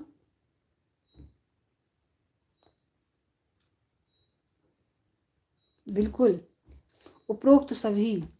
संस्कृत की दूसरी मंजिल होती है चिरंतन मूल्यों का संरक्षण, संगीत कला आदि का संरक्षण, परंपरागत रूढ़ आश्रय का संरक्षण, उपरोक्त सभी। डी बिल्कुल आपका बिल्कुल राइट आंसर है, डी वाला। आगे चलेंगे। निम्न में से कौन सा वारिद का पर्यायवाची नहीं है? मेघ है, पयोद है, घन है, अंबुज है। बताएंगे वारिद का पर्यायवाची कौन सा नहीं है। प्रश्न नंबर 100 पर हैं हम, बताएंगे 100 का कौन सा उत्तर सही होगा? बिल्कुल अंबुज। अंबुज किसका पर्यायवाची होता है, आप ये बताएंगे। ये वारिद का पर्यायवाची नहीं है, तो बताएंगे आप अंबुज किसका पर्यायवाची होता है?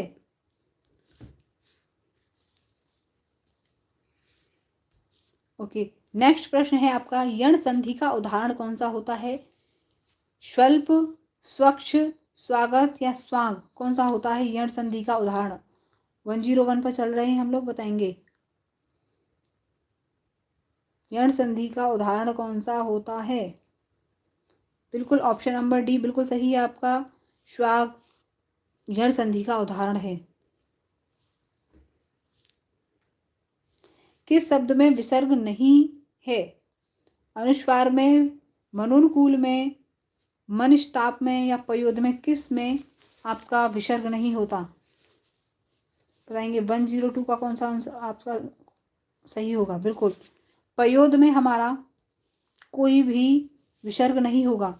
अनुस्वार में अनोधन स्वर, मनुकूल में मनोधन अनुकूल, ठीक है, मनस्ताप में मनोधन स्ताप, तो किसमें नहीं होगा जो हमारा विसर्ग है वो पयोद में नहीं होगा। आगे चलेंगे,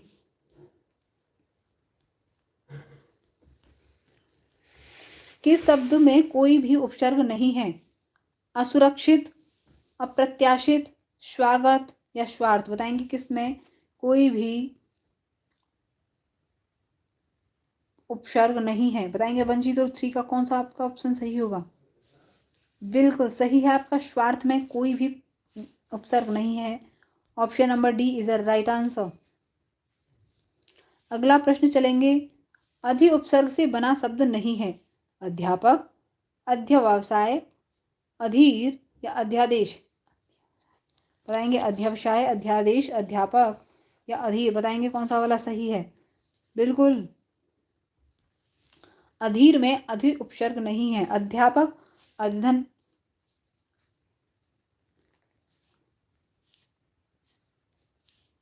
बताएंगे अगला। निरपराध में जो उपसर्ग है, निरपराध में प्रयुक्त उपसर्ग कौन सा होता है? ने, ने, निर, इनमें से कोई नहीं, तो निरपराध का जो संधि विच्छेद करेंगे हम लोग करेंगे निर्धन अपराध। ऑप्शन नंबर सी बिल्कुल राइट आंसर है आपका। अब चलेंगे 106 पर। शब्द के सही रूप का चयन कीजिए। तृष्णा, तृष्णा, तृष्णा, तृष्णा, बताएंगे कौन सा वाला शब्द आपका सही है? शब्द के सही रूप का चयन करेंगे आप। प्रश्न 106 चल रहा है आपका, बताएंगे शब्द का सही रूप होता है 106, बिल्कुल option number D is the right answer, तृष्णा बिल्कुल सही है आपका। अगला प्रश्न है, बिल्कुल डी आपका राइट आंसर है। अगला प्रश्न है आपका, कवि का स्त्रीलिंग रूप कौन सा होता है? कवित्र, कवि, कवयित्री या कवयित्री, बताएंगे कवि का जो स्त्रीलिंग रूप होता है वो कौन सा होता है? बताएंगे आप।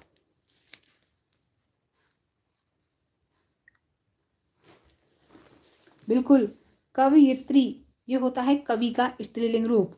ये देख लेना, देखो ये शुद्ध शुद्ध में भी आ सकता है, बताइए कौन सा शुद्ध है कौन सा अशुद्ध है? तो कवयित्री ऐसे लिखा जाता है। Option C is a right answer. जो मैंने अभी बताया था वो यूं का यूं ही आ गया है, देखो मैंने अभी ऊपर ही बताया था ये वाला प्रश्न आपको। संस्कृत के वे शब्द जो हिंदी में बिना किसी परिवर्तन के प्रयुक्त होते हैं वह क्या कहलाते हैं? संस्कृत, तद्भव, तत्सम या देशज, बताएंगे क्या कहलाते हैं वो शब्द जो संस्कृत के वर्ण हैं हिंदी में ज्यों के त्यों प्रयुक्त होते हैं? क्या कहते हैं उनको? उनको कहते हैं तत्सम। Option C is a right answer. जी नहीं, संस्कृत नहीं कहते, उन्हें कहते हैं तत्सम। जब किसी समाज में दोनों शब्द प्रधान होते हैं, समाज नहीं होता होगा यहाँ पे होगा, जब किसी शब्द में, जब किसी शब्द में दोनों शब्द प्रधान हो सकते हैं तो उसे क्या कहते हैं? द्वंद्व समास, द्विग समास, या प्रधान समास, या तत्पुरुष समास? बताएंगे क्या कहेंगे उसको? दोनों शब्द प्रधान होंगे उसको क्या कहेंगे? उसे कहेंगे द्वंद्व समास। क्या कहेंगे उसको? द्वंद्व समास। Option number A is the right answer. जैसे कि माता और पिता, ये हो गया द्वंद्व समास। दोनों प्रधान है, माता अलग है पिता अलग है। ठीक है, आगे चलेंगे। शुद्ध शब्द कौन सा है? उज्ज्वल, उज्ज्वल। बताएंगे कौन सा वाला शब्द शुद्ध है आपका? ऑप्शन नंबर डी बिल्कुल राइट आंसर है आपका। उज्ज्वल ऐसे लिखा जाता है, ये बिल्कुल सही है आपका। प्रश्न नंबर 111 है आपका।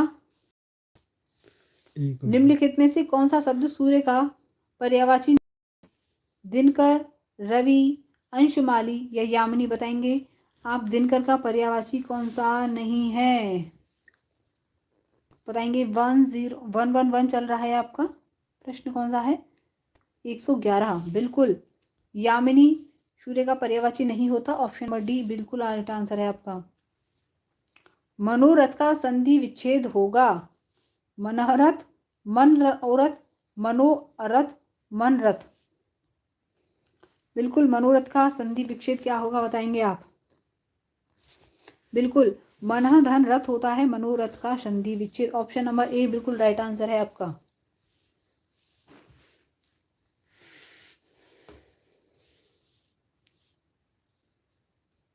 आगे चलेंगे हम। विद्यार्थी उदाहरण है वृद्धि स्वर संधि का, गुण स्वर संधि का, व्यंजन संधि का या दीर्घ स्वर संधि का? बताएंगे विद्यार्थी किसका उदाहरण है?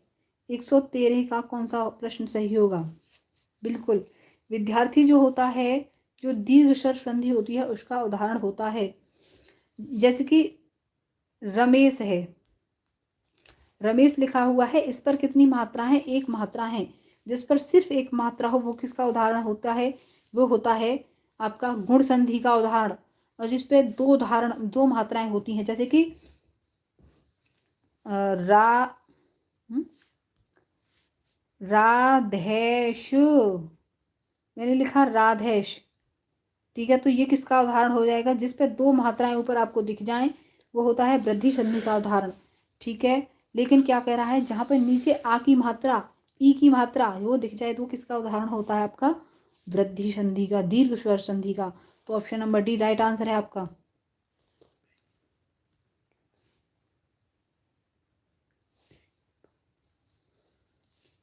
दिग्भ्रम उदाहरण किसका होता है? विसर्ग संधि का, अयादि स्वर संधि का, व्यंजन संधि का या यण संधि का? बताएंगे 114 का कौन सा राइट आंसर होगा आपका? ये किसका उदाहरण है? बिल्कुल, ये होता है आपका व्यंजन संधि का उदाहरण। दिग्भ्रम, जहां पे ग बीच में ग हो, किस में चेंज होता है? क में चेंज होता है। तो दिक, इस पे भलंत लगेगा प्लस भ्रम इक्वल टू दिग्भ्रम। Option number C is the right answer. अब चलेंगे हम 115 पर। बिल्ली छत से कूद पड़ी में कौन सा कारक होता है? अधिकरण कारक, कर्म कारक, संप्रदान कारक, अपादान कारक? आपको याद है कर्ता ने कर्म को करण से, संप्रदान के लिए अपादान से, संबंध का की रे रारी रे नानी ने, ये वाला याद है आपको? तो बिल्ली छत से कूद पड़ी, तो कौन सा वाला ऑप्शन होगा आपका? कर्ता ने कर्म को, ये आपका गलत है बिल्कुल। बिल्ली छत से मतलब अलग हो गई, वो छत से बिल्ली अलग हो गई। यहाँ छत है, यहाँ कूद पड़ी तो वो अलग हो गई। जहाँ पे अलग हो जाता है, जैसे कि पत्ता पेड़ से गिर पड़ा, तो वहां पे क्या होता है? अपादान कारक। बिल्ली छत से कूद गई यानी कि अलग चली गई ना छत से कहीं बिल्ली, तो इसमें हो जाएगा आपका अपादान कारक। Option number D is the right answer. अब चलेंगे 116वें पर। नीचे दिए गए वाक्य के लिए एक शब्द बताइए। युद्ध में स्थिर रहने वाला, जो युद्ध में स्थिर रहता है, यशस्वी, सत्याग्रही, युधिष्ठिर या अश्वारोध? बताइए जो युद्ध में स्थिर रहता हो, कौन सा वाला ऑप्शन सही होगा आपका 116 का? बिल्कुल, जो युद्ध में स्थिर रहता हो उसको क्या कहते हैं? Yudhishthir. Option number C is the right answer. आगे चलेंगे। हिंदी भाषा में रूढ़िगत शिक्षण विधि में शिक्षक की भूमिका प्रमुख और छात्र की भूमिका गौण बन जाती है। जहाँ भाषा रूढ़िगत शिक्षण में छात्रों की विचाराभिव्यक्ति स्वतंत्रता नहीं मिल पाती, छात्र पाठ में संभाव्यता के अभाव के कारण निष्क्रिय अधिक हो जाते हैं, या उपरोक्त सभी बताएंगे। जब शिक्षण रूढ़िगत होता है तो क्या होता है? यहाँ पे शिक्षक की भूमिका ज्यादा होती है, छात्र की भूमिका कम होती है। बिल्कुल नहीं जी, ये नहीं होगा, फर्स्ट नहीं होगा। विचाराभिव्यक्ति की स्वतंत्रता नहीं मिल पाती बच्चे को, छात्र पाठ में संभाव्यता के अभाव का कारण निष्क्रम अधिक हो जाता है। बिल्कुल option number D is the right answer. अब चलेंगे आगे। हिंदी शिक्षण की दृष्टि से निम्न में से कौन सी पद्धति छोटे बालकों के लिए उपयोगी है? खेल पद्धति, प्रोजेक्ट विधि, डाल्टन विधि या किंडरगार्टन विधि बताएंगे। छोटे बच्चों के लिए सबसे बेस्ट विधि कौन सी होती है बताएंगे। 118 का कौन सा सही होगा आपका? 118 का कौन सा सही होगा? बिल्कुल किंडरगार्टन विधि बच्चों के लिए, छोटे बच्चों के लिए बहुत उपयोगी होती है। Option number D is the right answer. अगला है गद्य की रूढ़िगत पठन विधि का दोष होता है। जो रूढ़िगत विधि होती है उसका क्या दोष होता है? छात्र की वाचन संबंधी अशुद्धियों को ठीक नहीं कराया जाता, छात्र गंधांश का अर्थ नहीं समझ पाते, वाक्य प्रयोग मुहावरे पर्यायवाची शब्दों का अर्थ स्पष्ट नहीं कराया जाता, या ऑप्शन नंबर डी कौन सा वाला सही होगा आपका? रूढ़िगत पठन की जो दोष होता है वो कौन सा होता है बताएंगे। 119 का बिल्कुल डी आपका बिल्कुल राइट आंसर है। ठीक है, इसमें छात्र की वाचन संबंधी अशुद्धियों को ठीक नहीं कराया जाता, छात्र गद्यांश का अर्थ नहीं समझ पाता, वाक्य प्रयोग मुहावरे पर्यायवाची शब्दों का अर्थ स्पष्ट नहीं कराया जाता। Option number D is the right answer. अब चलेंगे 120वें पर। किस शिक्षण विधि में कल्पना शक्ति का विकास करने वाले मनोरंजक खेलों को स्थान दिया गया है बताएंगे।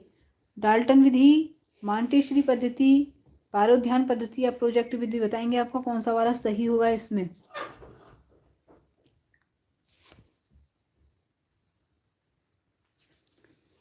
बताएंगे। और 120 का कौन सा प्रश्न सही होगा आपका?